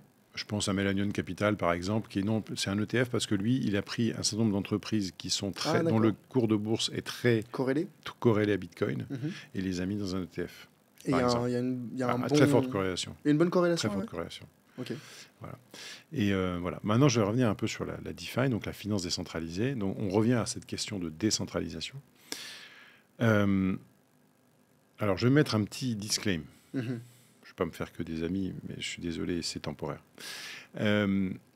Aujourd'hui, que les taux sont remontés et que nous avons un taux sans risque entre 3,40 et 4% selon les marchés, 4,5% sur les marchés, aller faire par du staking ou des produits de staking 5,5 ou 6% ailleurs, je trouve que le rendement... La prime de risque, elle est même pas... Enfin, c'est pas acceptable. Je veux dire, on prend trop de risques pour un gain voilà, le risque supplémentaire pris pour le gain supplémentaire, il ne vaut pas la peine. Voilà, pour l'instant. Voilà. Ensuite, maintenant, revenons à nos moutons. Qu'est-ce qu'a permis de faire les smart contracts ou contrats intelligents? Qu'est-ce que ça a permis de faire? Ça a permis de proposer à l'intelligence des créateurs plein de choses, notamment pendant l'été de la DeFi, le défi Summer de 2020. En fait, je vais vous prendre un exemple simple. Je prends un seul exemple parce que je vais rentrer dans un seul exemple. Mais vous allez comprendre. Ceux qui se boursicotent, ils savent que quand ils veulent aller acheter alors s'ils boursicotent, ils ne vont pas le faire sur du air liquide. Tesla. Imaginons qu'ils vont le faire sur Tesla, voilà. Eh bien, ils vont sur leur interface et il y a un carnet d'ordre. C'est-à-dire qu'ils voient qu'il y a tout un tas de vendeurs qui sont vendeurs à un prix et tout un tas d'acheteurs qui sont acheteurs à un prix et ils vont passer leurs ordres. Bon. Sachez que quand ils vont le passer à la main, 95% des ordres seront passés par du trading haute fréquence. Donc bon, chacun prend son risque là où il veut. Maintenant, on va sur la même chose dans la DeFi. C'est quoi ? C'est un automatic market maker, un faiseur de marché automatique. Eh bien, c'est à peu près la même chose. Je me retrouve, par contre, pas avec un titre à acheter, mais je me retrouve avec... Souvent, on fait un swap, c'est-à-dire on échange une crypto contre un autre. Pour venir sur la crypto, la plupart du temps, j'achète, comme je ne sais pas quelle crypto je vais acheter tout de suite, j'achète un stablecoin, j'achète une crypto qui représente $1, €, un yen, une livre sterling, ainsi de suite. D'ailleurs, ce n'est pas un coin, c'est un token. Je ferai la différence après. Et donc, je vais après échanger ce jeton contre un autre jeton. Ou je peux l'échanger contre un autre stable token, ainsi de suite. Donc ça veut dire que j'ai des gens qui vont d'une crypto à une autre. Eh bien, je peux l'organiser de manière totalement privée, totalement publique avec quelque chose de centralisé, ou je peux décider que ça se fait automatiquement. Et à ce moment-là, par exemple, tu as besoin, je sais pas, imaginons que tu veuilles absolument de l'Ethereum, alors que tu avais mis de côté sur l'USDT, qui est un token qui représente $1. Eh bien, tu vas avoir besoin de quelqu'un. Si tu veux pas passer par quelque chose de centralisé, tu vas dire, ben moi, j'arrive avec mes USDT et je veux de l'Ether. Et à ce moment-là, tu vas payer des frais de transaction. Et donc, sur un système décentralisé, c'est quelqu'un qui, d'un certain côté, met de l'Ethereum et de l'Ether. Et donc, lui-même va fournir de la liquidité qui te permettra, toi, de passer ta transaction. Alors, il y a des sujets particuliers dus à l'impermanent loss, ainsi de suite là-dessus. Mais pour revenir à nos moutons, eh bien, ce qui est intéressant, c'est que moi, fournisseur de liquidité, moi, j'ai de l'Ethereum d'un côté et j'ai de l'USDT de l'autre et je les garde. Plutôt que de les garder sans rien faire, je peux décider de les mettre dans une pool de liquidité, donc dans un faiseur de marché automatique. Et dans ce faiseur de marché automatique, dès que quelqu'un va faire un sens dans un sens ou dans l'autre, eh bien, je vais récupérer des frais. Okay. Quand je commence à récupérer 25% de frais, il faut que je commence à me poser des questions sur la rentabilité de la pool de liquidité en question. Sur la rentabilité ou peut-être sur la sécurité aussi. Voilà. Non, mais voilà, si j'analyse la rentabilité, je vais comprendre que la sécurité n'est pas forcément présente. Voilà. C'est-à-dire qu'il y a des niveaux de rendement auxquels on peut s'attendre et puis des niveaux de rendement auxquels on ne peut pas s'attendre. Et après, analyser la performance d'une pool de liquidité, c'est assez facile. Il suffit d'aller, comme tout sur la blockchain est traçable, on peut aller vite voir le volume de transactions quotidien.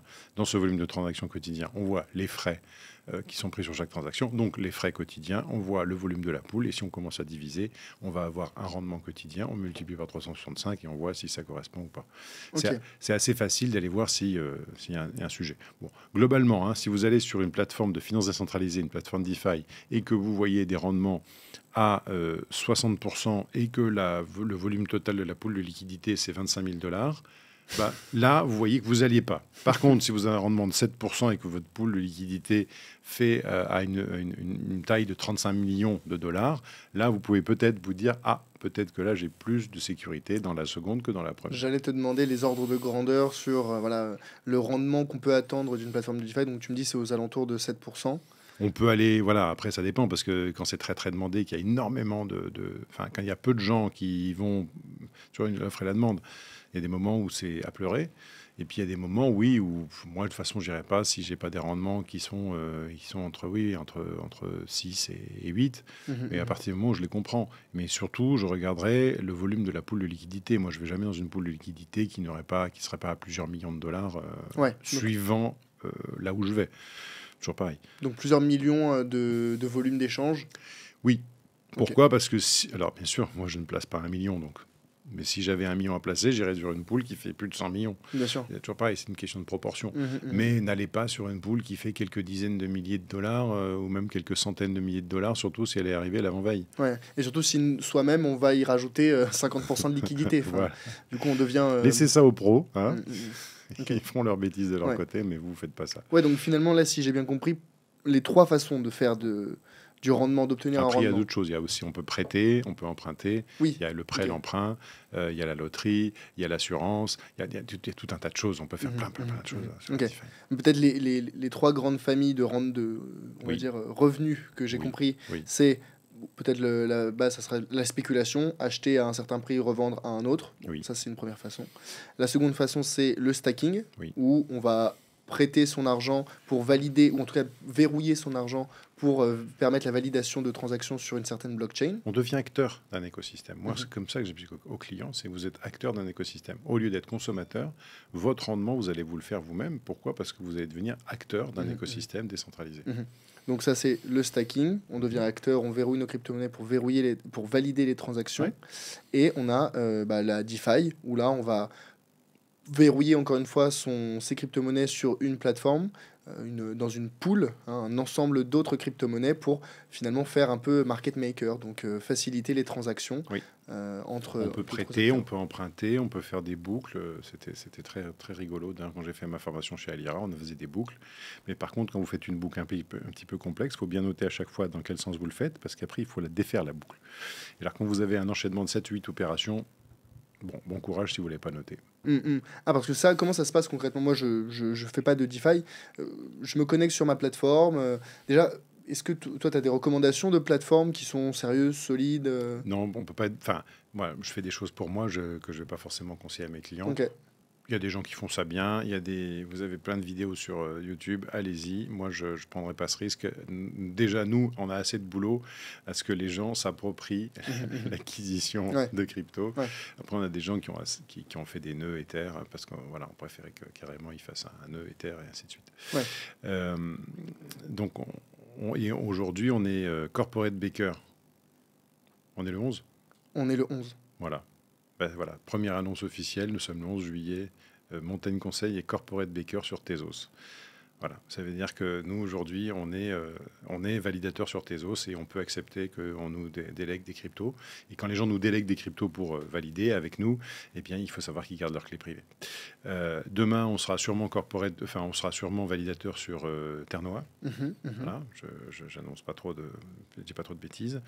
Et on a constitué aussi des possibilités, mais là encore, parce que les clients gardent leurs clés privées sur des nœuds Ethereum. Bon. Et ça, donc vous êtes market baker. Super. Non, on n'est pas market maker. On est corporate baker. Et corporate baker sur Tezos, ça veut dire qu'on est validateur officiel. C'est-à-dire que nous, on est dans la liste des validateurs officiels. Et les gens qui n'ont pas assez de thèses peuvent nous déléguer leur Tezos. Voilà, corporate, c'est-à-dire qu'on est une entreprise qui est validatrice sur la blockchain Tezos. Donc, comme tu disais, c'est-à-dire corporate baker. D'accord. Donc, quand tu disais tout à l'heure, par exemple, on a besoin de 32 Ethers pour être validateur sur la blockchain Ether. Et donc moi j'ai pas 32 Ethers, donc je ne peux pas être validateur.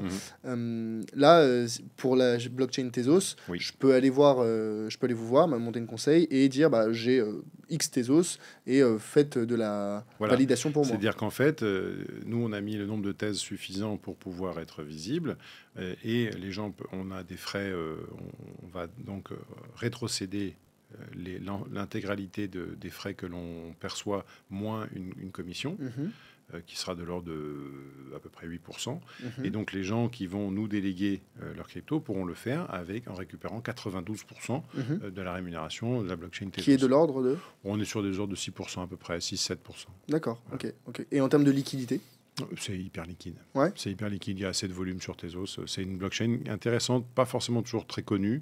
Il y a un très bon développement chez Nomadic Labs aujourd'hui. Mais c'est pour moi une blockchain qui a été très tôt en preuve d'enjeu, donc qui était convenue pour être selon l'analyse un peu simple environnementalement friendly. Et surtout, elle est développée avec un langage un peu plus sécure que tout ce qui est Ethereum Virtual Machine. Voilà. Je trouve qu'elle est intéressante. C'est une blockchain d'infrastructure qui est intéressante en dehors de tout ce qui tourne autour d'Ethereum. Après, il y a beaucoup d'autres cryptos, parce que là, on parle beaucoup de Bitcoin, mais il y en a d'autres aussi. Alors, on a vu que 15 000. C'est pas le même objectif, la même philosophie. Bitcoin, c'est vraiment sur le côté décentralisation, alors que les autres crypto-monnaies, il y a la logique de smart contract, de validation, etc. Quelle est la place j'ai un petit coup de cœur, Ouais. The Sandbox. Voilà. C'est pas cher en ce moment. Ceux qui ont connu, ceux de ma génération qui ont connu Second Life, c'est un Second Life amélioré. Je trouve que ça vaut le coup de jeter un œil là-dessus et de suivre l'aventure The Sandbox. En plus, c'est une boîte française. Je trouve que ça vaut le coup de regarder et peut-être de mettre un petit billet. Voilà. T'étais sur Second Life Non. D'accord, ok. Parce que il n'y a pas grand monde qui connaît. En tout cas, de ma génération, Non. c'est pas très connu. Faut être un peu geeké là-dessus. Mais LVMH avait acheté des terrains avait acheté des domaines sur Second Life. Mais moi, tu sais que j'avais hésité à acheter de l'immobilier dans le métaverse il y a quelques années. Quand ça commençait vraiment on commençait à en parler, bon, voilà, on sait où ça en est aujourd'hui avec Zuckerberg qui se dit, bon, c'était peut-être pas le bon pari. Est-ce que c'était une question de market timing? Est-ce que c'était pas le bon moment? Je pense qu'il y a une vraie question de market timing. Et c'est pour ça que je regarde The Sandbox avec ses saisons, parce que je trouve qu'il y a des expériences qui sont vachement intéressantes. Bon, après, c'est une pixelisation à la Minecraft. À Minecraft, hein, donc c'est particulier, mais il n'y a pas que ça. Et je trouve qu'il y a des choses qui sont pas mal en approche. Ça m'interroge. Ouais, mais c'est important, c'est intéressant, je trouve. Bon, là, ça devient un petit peu des cryptos, mais moi, ça m'intéresse toujours parce que c'est lié. Si j'achète un terrain sur The Sandbox, aujourd'hui, je l'ai acheté $400. Ah, donc tu as investi? Non, si je l'achète, voilà. Mais ça me démange, hein, mais j'achète $400 aujourd'hui. Je me dis, qu'est-ce que je vais construire comme expérience pour les gens qui viendront dessus? Ouais. Et moi, je pense qu'aujourd'hui, The Sandbox, ça pourrait être le site internet de demain. C'est-à-dire que quand je suis dans cet environnement, imaginons qu'on ait une adoption un peu plus forte encore dans les années qui viennent. Le Web 3 apporte des valeurs totalement différentes du Web 2. Et peut-être que les gagnants de demain sont des gens qui auront su être sur le Web 3 pas avant tout le monde, mais qui ont su être assez tôt pour bien en comprendre les fonctionnements et pouvoir s'adresser à la population qui est là. Et on en parle dans 18 mois. C'est intéressant parce que, comme on parlait juste avant, c'était un peu l'objectif initial de, par exemple, Second Life. Alors, pour ceux qui ne connaissent pas Second Life, c'était dans les années 2000, début 2000, une sorte de métaverse, pour faire simple. Oui. Mais il faut imaginer le métaverse, déjà qu'aujourd'hui, c'est pas très jojo. Je pense que c'était même 97. Voilà, fin des années 90, début 2000, j'étais pas très vieux.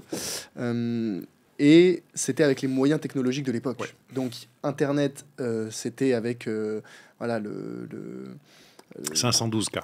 Merci, le 512K. Le fameux bruit quand on branchait le Minitel. Bon, bref, tous ces éléments un peu nostalgiques. Et ça avait quand même super bien pris. Enfin, ça avait beaucoup plu à l'époque. Mais les éléments technologiques faisaient que c'était très moche, c'était lent, il n'y avait pas grand-chose à faire. C'était les expériences qui manquaient.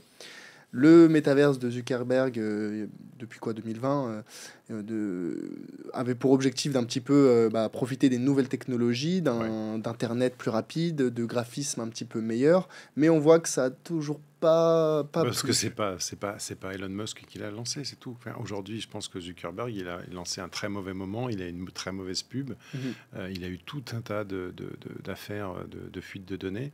C'est pour ça que je pense qu'un métavers basé sur la décentralisation, basé sur la collaboration, a beaucoup plus de chances qu'un métaverse complètement centralisé. Voilà, c'est mon avis, puisque dans l'aspect Web3, le Web3, il ne faut pas oublier les décentralisations, des intermédiations, ainsi de suite. Donc si on ne va pas chercher ça, je pense que ce seront des expériences qui ne fonctionnent pas. Bon, après, on s'est pas mal éloigné du sujet, mais ceci étant, dans les thématiques d'investissement, dans les cryptos, garder un œil sur The Sandbox, vraiment, c'est le truc, moi, qui me plaît, que je trouve plaisant. Je trouve qu'il y a du potentiel. Après, voilà. Ouais. Mais comme tu dis, il faut s'adapter, être ouvert par rapport aux graphismes qui peuvent paraître un petit peu enfantins, simplistes, mais c'est une question d'expérience. Et moi, je rêve du jour où on aura, c'est déjà un petit peu le cas avec le casque de Apple, mais quand on aura des expériences de réalité virtuelle en 4K, là, je me dis, on aura passé un grand step. Avec un danger pour l'humanité, c'est quelle est la vie de mon humanité, enfin, quelle est la vie de ma vraie vie, à partir du moment où je vis ma vie, où je rêve ma vie dans un monde parallèle. Là, il y a des problématiques psychologiques, philosophiques, auxquelles moi, je vois quand même une limite qui est un peu dangereuse pour l'homme. Donc, j'aime bien le côté, justement, un peu un peu particulier de The Sandbox qui marque une réelle différence entre... On ne confond pas la réalité et la réalité virtuelle. Exactement. Ouais. Exactement.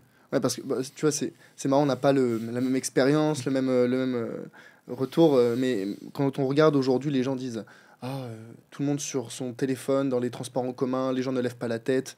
Et alors, j'étais pas là, mais on me disait, même dans les années 60, 70, 80, les gens étaient sur leur journal, mais ne levaient pas plus la tête, ne parlaient pas plus aux gens à côté.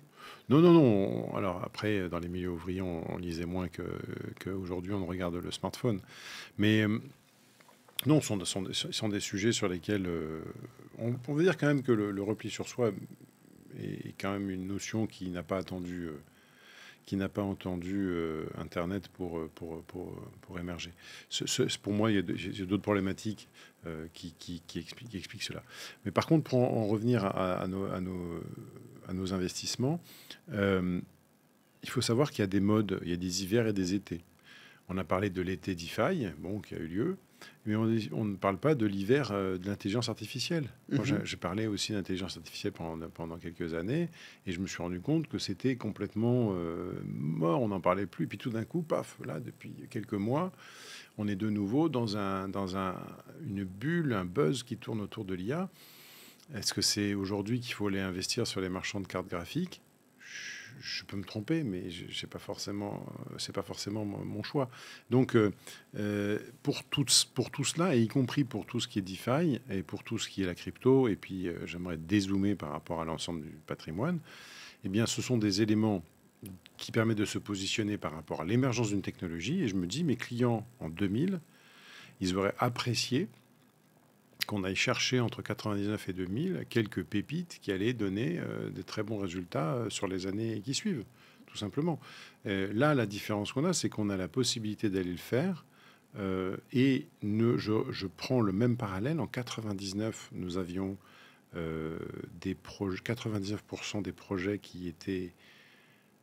je ne vais pas le dire en français, mais qui était vraiment moche, pour utiliser un mot français. Des gens levaient 30 millions de francs en 99 sur la présentation d'un PowerPoint, déjà. Donc, vous voyez, on n'a rien inventé. Et ça partait à la poubelle en suivant. Donc, dans ces 99%, je pense que Bitcoin n'en fait pas partie. Je pense qu'Ethereum n'en fait pas partie. Je pense qu'il y a un certain nombre d'acteurs qui vont émerger et qui seront des champions de demain. Voilà. Sachant, là encore, j'ai dit qu'il y a Bitcoin pour certaines raisons et le reste. Je dirais qu'il y a beaucoup d'aventures entrepreneuriales dans ce qui n'est pas Bitcoin.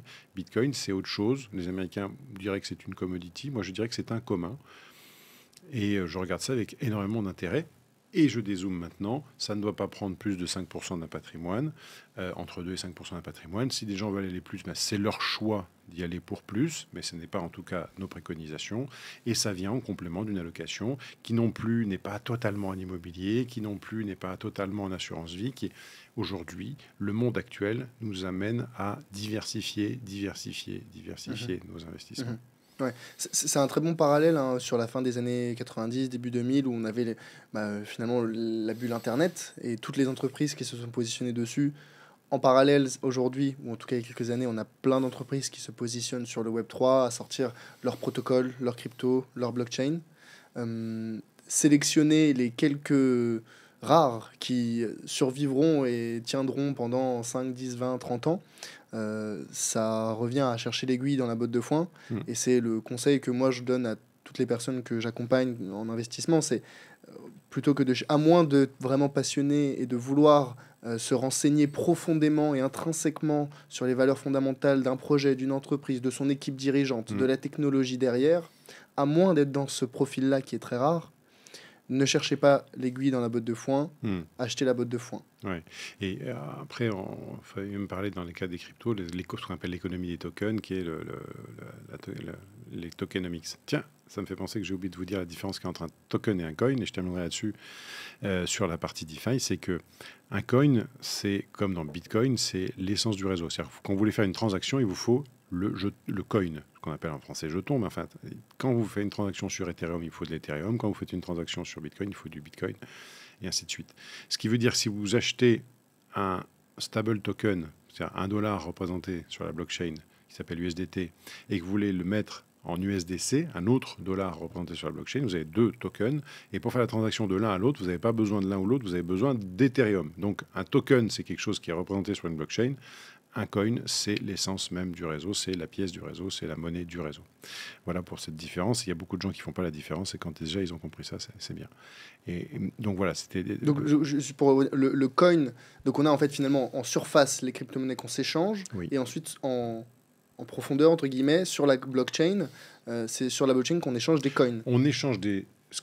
Si je dois échanger $1 sur une blockchain, si je dois échanger de l'immobilier, si je dois échanger de l'or, si je dois échanger n'importe quoi qui n'est pas l'essence même du réseau, Ouais. donc, eh bien, à ce moment-là, j'ai affaire à un token. C'est pour ça que Bitcoin, il n'y a pas tellement le sujet, puisque un Bitcoin, Bitcoin est l'essence même du réseau. Je ne peux pas acheter autre chose que du Bitcoin sur le réseau, pour l'instant. Par contre, dès que je vais sur la blockchain comme Ethereum, comme Polygon ou d'autres, eh bien, je peux échanger des objets. Quand je fais de la DeFi, quand je fais de la finance décentralisée, eh bien, je échange un morceau d'une pool de liquidité. Et ce morceau de pool de liquidité, quand je fais des transactions, il faut que je fasse des transactions sur la blockchain. Et donc là, je paye en Matic quand je suis sur Polygon, en Ethereum quand je suis sur Ethereum, en AVAX quand je suis sur Avalanche, en XDAI quand je suis sur Gnosis, ainsi de suite. Donc en fait, c'est l'essence du réseau, c'est le carburant du réseau, le coin. Voilà. Et tout ce qui est dessus, après, ça peut être... Oui, donc finalement, on peut voir un peu... toutes les blockchains, tous les réseaux à part Bitcoin comme une boîte noire. On met notre objet dedans, ça peut être de l'immobilier, $1, peu importe. C'est converti en token. Elle n'est pas forcément noire, la boîte, justement, parce que On a accès à toutes les données. C'est vrai que c'est une boîte très transparente. C'est une boîte hyper transparente. Et ensuite, c'est converti en un token. Oui. Donc, et ce token, il est échangé contre d'autres tokens. Et la personne en face... Il faut retenir, c'est une information qui est infalsifiable. En fait, c'est ça qui est assez extraordinaire, c'est qu'on va mettre une part de société immobilière, et cette part de société immobilière, on va avoir un certain nombre d'informations, ce qu'elle contient, ce qu'elle représente, à qui elle appartient, et quelles sont les transactions qui ont eu lieu dessus. Voilà, c'est ça qui est intéressant, c'est de voir par cette technologie. C'est qu'on a accès à un certain nombre d'informations auxquelles, la plupart du temps, on n'a pas accès avant. Enfin, voilà, aujourd'hui, on s'est tracé un Bitcoin et ses différents propriétaires. À demander à un gestionnaire des SCPI s'il peut me dire de sa part de SCPI, là, une vieille SCPI, par exemple de chez Imperial, qui sont les 4 personnes avant moi qui ont possédé cette part de SCPI. C'est pas impossible, mais c'est pas gagné. Voilà. Et quel est l'intérêt de pouvoir faire ça ? L'intérêt de pouvoir faire ça, c'est pas forcément de pouvoir... Alors, remonter, c'est intéressant, puisqu'il y a des entreprises qui sont capables de vous donner... savoir si votre Bitcoin il a été détenu ou non par quelqu'un de malhonnête. Ça permet d'avoir un certain nombre d'informations. C'est pas tellement le fait de savoir qui a détenu un crypto avant, mais c'est simplement savoir de manière intrinsèque et infalsifiable que je suis bien propriétaire de ça et que ça représente bien cette donnée et que je le suis à travers telle transaction qui s'est fait à tel moment.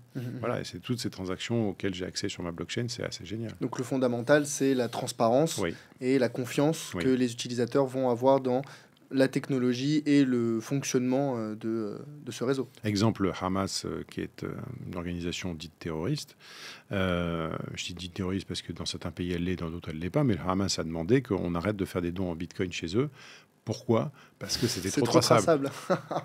Voilà. C'est fort, ça. Bon, donc, voilà c'est un exemple. Donc, aussi, pour ceux qui disent que ça finance le crime, non, je suis désolé, c'est pas ça. Je voulais juste revenir sur un truc. On a dit...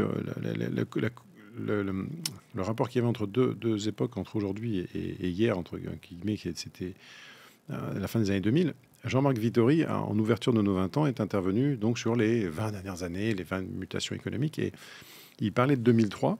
Et 2003, 21 milliards de déficit, c'était le résultat de Vivendi, et Orange, c'était 23 milliards de déficit. Voilà l'effet de... Donc juste après l'éclatement de la bulle Internet. Voilà. Ça. Ça vous donne un petit peu une idée. Alcatel, c'est pareil. Alors en fait, moi, c'était marrant, c'était dans mon PEA, j'avais fait full sur, à l'époque, Orange, Vivendi et je ne sais plus lequel. Je crois que c'était Alcatel. Wow. Donc, ce qui m'a donné la suite. Non, mais c'était plutôt en début d'année 2003. Donc, j'avais souffert pendant 3-4 mois. Et après, ça s'était bien passé. Il n'y a pas un peu d'Eurotunnel là-dedans ? Non, je n'ai jamais cru à Eurotunnel. Une infrastructure beaucoup trop lourde pour... voilà, jamais cru. Voilà, à l'époque où ça se construisait. Mais ça, on en revient à la problématique de la diversification. C'est vraiment un sujet sur lequel je souhaite appuyer. On manque de visibilité. Oui, c'est 400 000 milliards de dettes que l'on a accumulées. Ces banques centrales qui ont du mal à diminuer leur bilan. Pas oublier que les Américains commencé à diminuer leur bilan et puis ils ont donné une garantie à toutes leurs banques, à toutes les banques régionales américaines sur leurs dettes, ce qui fait qu'ils ont remis. C'est comme s'ils avaient annulé la moitié de la baisse qu'ils avaient fait. On est dans une période qui est quand même pas mal, qui additionne pas mal d'incertitudes. Et c'est pour ça qu'on a besoin d'avoir des patrimoines qui sont vraiment diversifiés. C'est vraiment la clé. Et donc, même si on a beaucoup parlé de crypto aujourd'hui, donc prudence là-dessus, mais ça veut dire aussi que sur d'autres classes d'actifs, il faut avoir pas mal de prudence. Il y a en ce moment des excès sur beaucoup de choses. Aujourd'hui, il y a des posts en expliquant que les SCPI vont toutes perdre une valeur énorme, que il y a un gros problème de vacances de bureaux, que tout est sur des bureaux, ainsi de suite. Oui, bon, peut-être que tout n'est pas faux dans ce qui est dit là. Je ne défends absolument pas la SCPI, plus qu'autre chose. Hein. Je ne suis pas un gros vendeur de SCPI. Mais c'est comme pour toute classe d'actifs. Il y a des des choses qui sont positives, des choses qui sont négatives. Aujourd'hui, dans l'immobilier tertiaire, au sens large, comment je peux évaluer mon actif?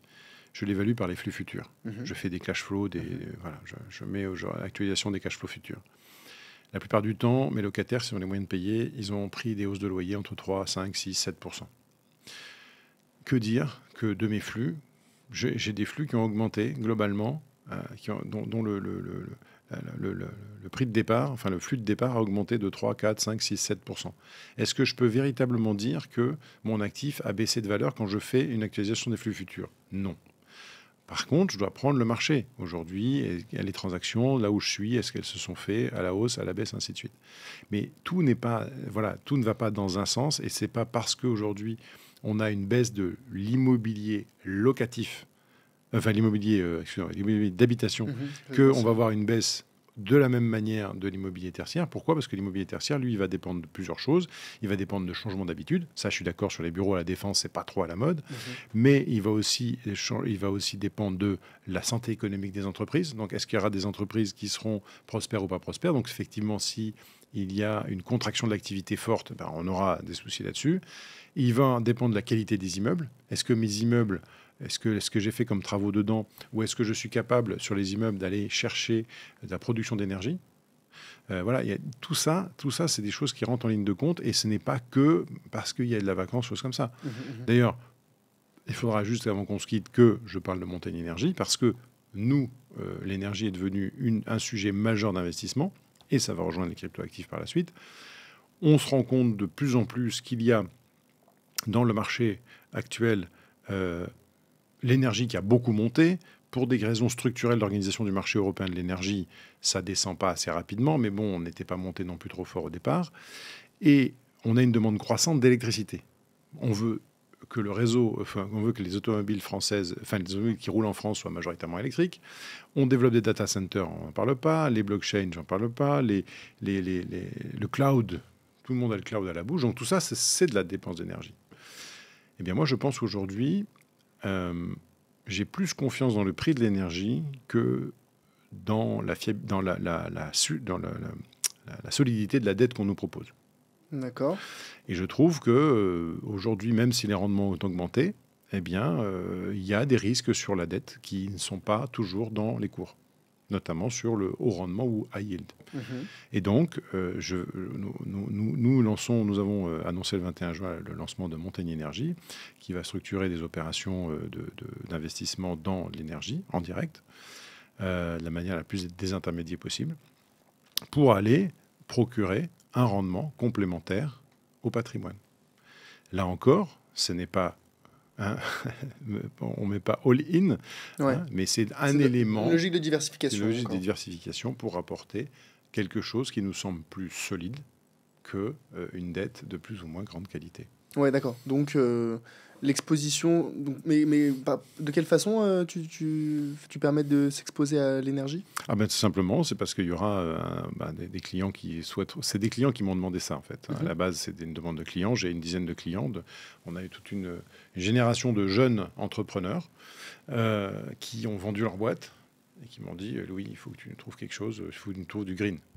L'investissement green, nous, on est conscient des enjeux, on veut de l'investissement green. Je dis, OK. J'ai quand même revérifié, mais moi, ce que j'ai vu, c'est énormément de greenwashing. Ouais, tout à fait. Énormément de greenwashing. Pour dire à Amundi qui retire l'ensemble de ses fonds, article 9, c'est que... Bon. Eh bien, on s'est dit, qu'est-ce qu'il nous reste? Il nous reste de trouver des solutions de production d'énergie qui soient durables. Bon, où est-ce qu'on en trouve? On trouve de la dette là-dessus, encore une fois, de la dette. Est-ce que cette dette, elle est vraiment sûre? Est-ce que l'opérateur est vraiment sûr? Est-ce que si? Est-ce que ça? Il y a un engouement, toujours pareil, comme sur le crowdfunding immobilier à une époque. Donc, est-ce que la solution, ce n'est pas de trouver des endroits où on pourra... Donc, c'est des clients qui nous demandent, donc qui ont fait cette demande ensemble, de vouloir faire quelque chose ensemble. Ça vient de leur part. Et donc, on leur fait quelque chose. Ils vont investir dans plusieurs projets.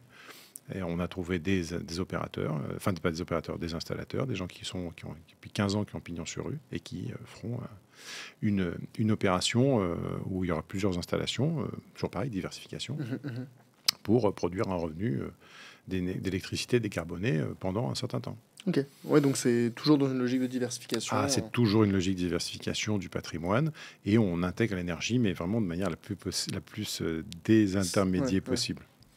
Oui, j'allais dire central, mais finalement des intermédiaires.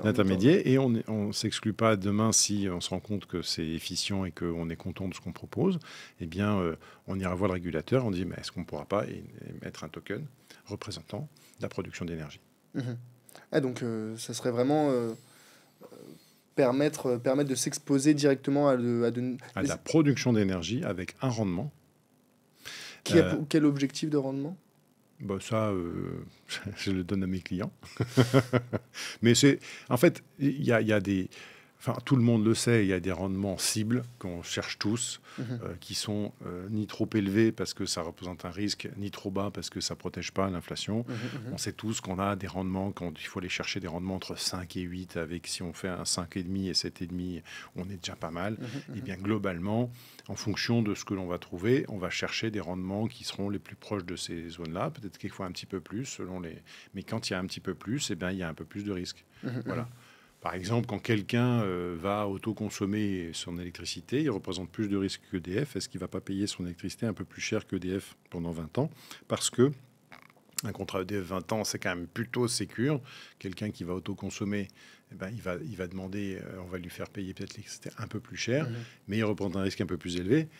Le but, c'est que si les 10 clients qui sont venus me voir, on va leur mettre 10 projets d'autoconsommation, on les met sur un profil qui est élevé, qui est risqué. Si y a un peu de tout, peut-être que ça ne sera pas... Voilà. Je vais te demander de sortir ta boule de cristal, Louis. Dans l'état actuel du marché crypto, aujourd'hui, alors où on parle, et je ne sais pas quand sera diffusé l'épisode, on est avec un Bitcoin aux alentours des $30,000. Oui.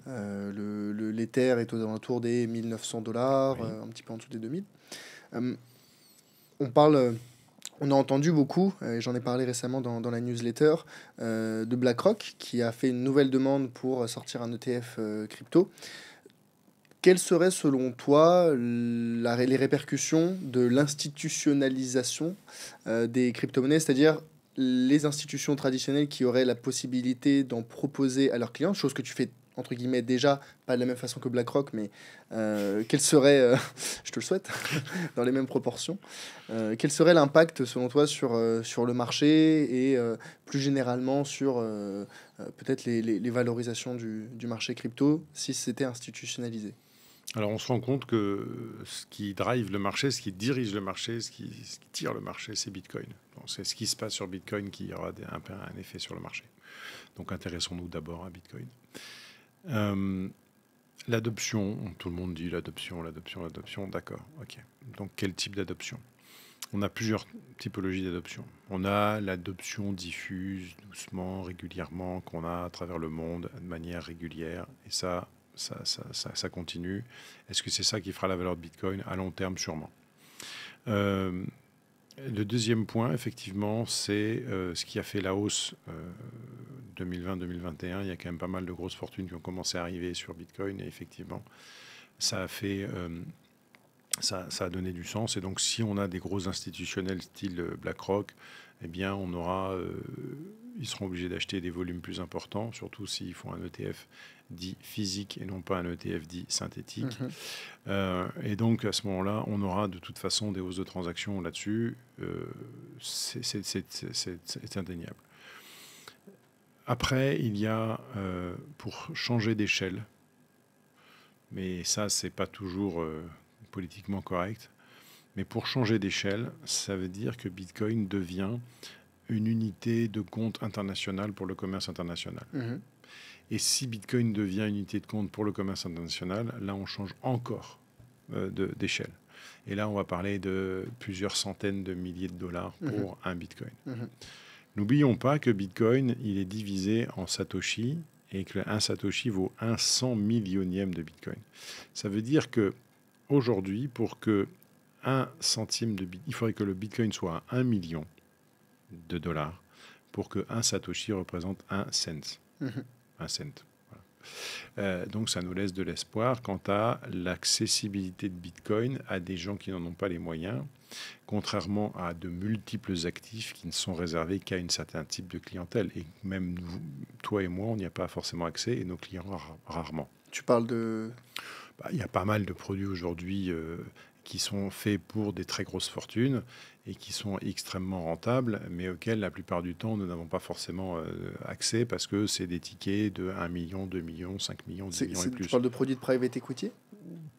Ouais, non, mais ça c'est un terme beaucoup trop générique. Il y a des structurations de produits, il y a des produits un petit peu de niche qui sont faits et qui sont extrêmement rentables, surtout en début de commercialisation. Et c'est quand ils arrivent sur la clientèle plus standard, secondaire, que là, ils sont déjà beaucoup moins rentables. Et on est sur, pour avoir, je ne connais pas ces produits, on est de quel ordre de grandeur sur les rendements attendus en début de commercialisation? En début de commercialisation, on est sur du 15% à peu près. Ah d'accord, ok. Ouais. Okay, voilà. Oui, c'est 15-20%. Qu'on peut trouver sur du private equity. Hein. Oui, mais là, c'est les performances qu'on vient de sortir. Hein. Mais est-ce que dans 10 ans, les produits qui seront liquidés dans 8-10 ans vont donner ce rendement-là ou qui vont être liquidés dans 3-4 ans vont donner ce rendement-là? C'est pas forcément sûr. Là, je parle vraiment de trucs où on est assez sûr de soi. Puis après, il y a des hedge funds, des choses comme ça, où les hedge funds, où les tickets sont à plusieurs millions de dollars, ainsi de suite. Donc, ce que je veux dire par là, c'est que je pense qu'il y a plusieurs phases de la valorisation. Il y a une valorisation qui est intrinsèque, qui est le halving, ainsi de suite. Ça a de toute façon une influence. Après, il y a l'adoption diffuse, qui est lente, mais qui est très solide par contre. Par les particuliers. Par les particuliers, par les populations, on va dire les populations au sens large.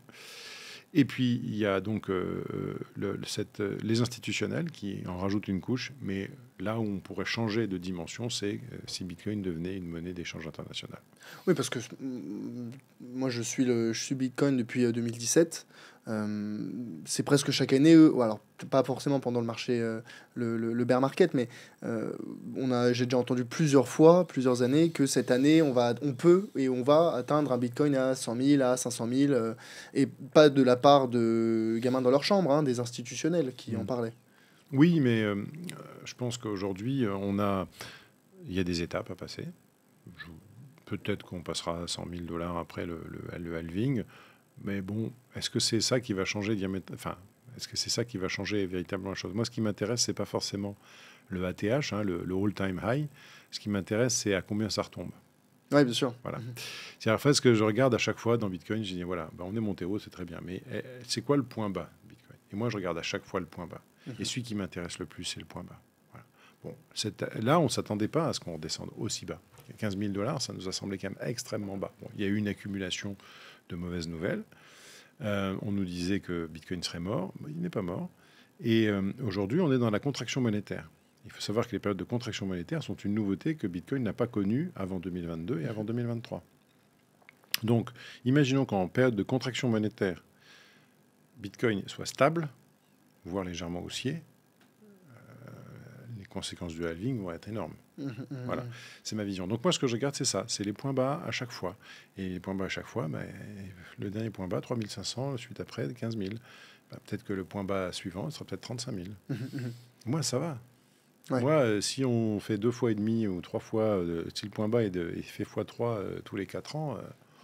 Mais à tes clients, en prévision du halving, est-ce que tu pourrais renforcer les préconisations Non, nous, on dit à tous ceux qui sont rentrés, on dit voilà, ce qu'on souhaite, c'est que ce que vous avez prévu de mettre dans Bitcoin, on préfère que ça soit investi au plus tard en mai 2020. Ce que vous avez prévu de mettre dans Bitcoin, ça soit investi au plus tard en mai 2024. Alors, c'est évident qu'on ne va pas dire... Là, aujourd'hui, on avait encore 12 mois pour investir. Là, on leur dit non, de toute façon, vous allez investir des petites fractions. Nous, on fait investir nos clients toutes les semaines, tous les jours ou toutes les semaines. Donc, de toute façon, on ne va pas les pousser. Maintenant qu'on est à moins de 12 mois, on va continuer à faire des choses progressivement. Et une fois que qu'il y aura eu la hausse, le marché baissier, est-ce que tu vas faire des préconisations de... Maintenant, vous devriez sortir une partie ou la totalité en attendant c'est même écrit noir sur blanc dans le contrat. Ok. Voilà. On souhaite que les gens réalisent une partie de plus-value intrinsèquement, ne serait-ce qu'aussi pour que nous, on soit rémunérés sur la plus-value. Ouais, bien sûr. Ouais, voilà. Est-ce que tu penses que la réglementation autour des crypto-monnaies va évoluer dans le sens d'une démocratisation, d'une facilité d'accès ? Je sais pas. Il y a trop d'enjeux, il y a trop d'intérêts en jeu en ce moment que je trouve très divergents là-dessus, sur le sujet. Il est évident que les banques n'ont pas envie que ça leur échappe. Ça, on arrive sur le sujet des monnaies numériques de banque centrale. Voilà, donc il y a des enjeux. Moi, j'avais précisé que ça serait la guerre.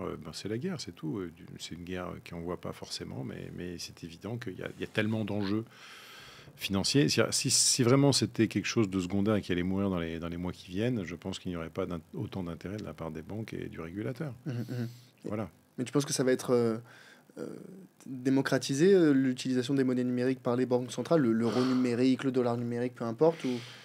C'est parce que moi j'en ai peur de cette... Je pense que c'est pas que ça... On n'aura pas le choix. On n'aura pas le choix, c'est-à-dire que ça nous sera sûrement imposé. Ça nous sera sûrement imposé. Augustin Carstens a une vidéo qui ne le met pas en valeur, mais il dit aujourd'hui, le cash nous empêche d'avoir un contrôle total sur les dépenses des gens. Ils veulent un contrôle total sur la monnaie. Et comme ils veulent un contrôle total sur la monnaie, ce qui est le rêve de tout régulateur. Le régulateur, il ne faut pas lui reprocher le régulateur, il est là pour réguler. Bon, s'il dit, moi je régule 80%, il y a 20% qui m'échappent, il va dire, ah non, les 20% qui m'échappent, je veux les réguler aussi. Donc il ne faut pas se dire, ah, celui-là, c'est un salaud. Non, ce n'est pas un salaud. Le gars, il est dans un rôle, il fait son rôle. Et il le fait bien. Voilà, ça nous plaise ou ne nous plaise pas, c'est autre chose. Mais donc... Les monnaies digitales de banque centrale, c'est un élément liberticide qui sera sûrement mis en œuvre parce que le régulateur a cette mission et il veut réguler. Bon, il y a un jour Jacques Favy qui disait l'avantage du cash, c'est que ça permet la solidarité de manière facile. Aujourd'hui, quand on a quelqu'un, imaginons j'ai plus de cash dans la poche et quelqu'un me demande, quelqu'un que je trouve que je veux aider parce qu'il n'est pas forcément aviné, je vois qu'il est dans le besoin. Et je peux lui donner quelque chose. Qu'est-ce que je peux lui donner aujourd'hui ? Je vais pas lui donner il n'a pas un lecteur de carte bleue. Donc, pour lui donner du cash, ça devient de plus en plus embêtant. Je peux donner une cigarette. Bon, c'est pas très forcément bon pour la santé. On peut quasiment plus donner de tickets de métro, ainsi de suite. Ouais. Voilà. Donc, il y avait cette part de liberté avec le cash. Moi, je trouve que c'est pas inutile d'avoir un peu de cash sur soi.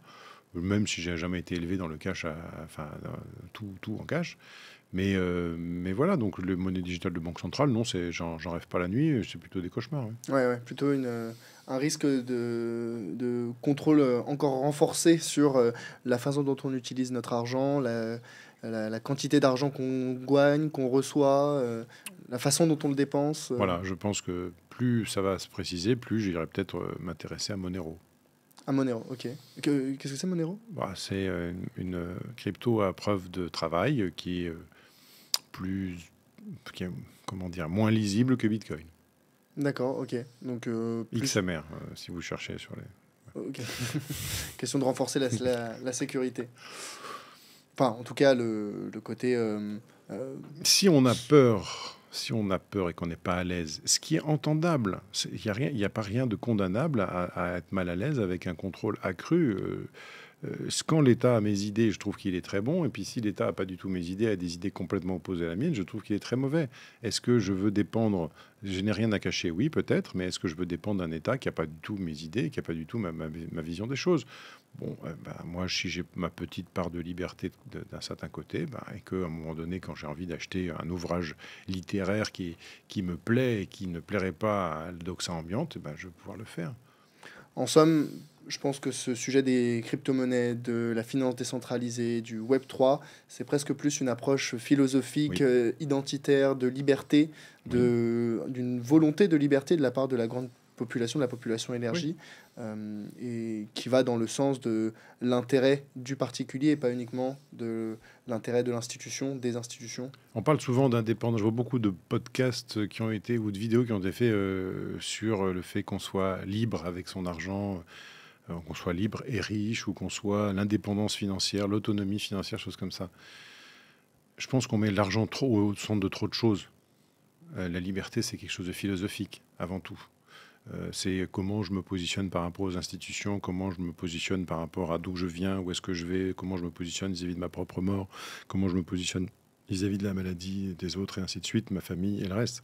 Ça, c'est la liberté là-dessus. J'ai lu les philosophes grecs, et à ce moment-là, je trouve des éléments qui peuvent me guider dans mes choix de qui je suis, d'où je viens, où est-ce que je vais.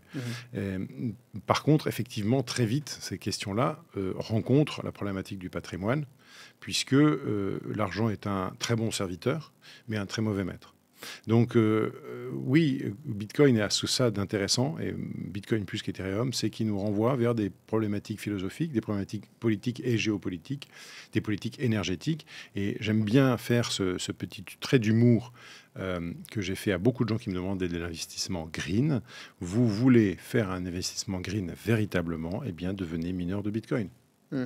Ouais. Alors que ça, c'est vraiment débattu aujourd'hui sur l'impact écologique, l'énergie nécessaire pour le minage, les machines qui tournent en grande quantité et qui consomment des quantités faramineuses d'électricité. Oui, et bien pourtant, aujourd'hui, moi qui suis mineur de Bitcoin grâce aux machines de Sébastien Gouspillot, qui sont basées au Congo, qui sont basées au Paraguay, par exemple, eh bien au Congo, non seulement je fais tourner une centrale qui n'était pas utilisée, mais il y a un rôle social, parce qu'on forme des gens qui vont entretenir les machines. Donc ça, en plus, on a un rôle social là-dessus. Et au Paraguay, c'est pareil, on va utiliser de l'énergie décarbonée pour cela. Et donc si aujourd'hui, on a une hausse du nombre de mineurs et que l'on dit il faut de l'énergie décarbonée parce que c'est... Eh bien, on va récupérer, comme au Nigeria. J'ai un ami qui était au Nigeria qui me dit, voilà, en me promenant dans la jungle, pas dans la jungle, en me promenant dans la forêt nigérienne, j'ai trouvé 2 centrales hydroélectriques construites et qui ne tournaient pas. Voilà. Qui avait été installé par... Et la corruption a fait en sorte que malheureusement ça n'était pas relié au réseau. Mais typiquement, quand vous avez un mineur qui arrive et qui fait tourner une centrale, il va donner un chèque de 25, 30, 40, 50 millions de dollars tous les ans à un pays qui a besoin de ses ressources. Voilà. Après, on dit, oui, mais ces gens-là, ils ne savent pas quoi faire de leur argent. Écoutez, ça, c'est leur... On peut bien les aider, c'est un autre sujet. Mais en tout cas, nous, on est capable de leur apporter de la richesse, et de la richesse qui, en plus, est produite d'une énergie décarbonée. Donc oui, je trouve que ça a du bon, et que oui, on peut aujourd'hui faire un investissement green en minant du Bitcoin. Voire même, c'est ce qu'il y a de plus...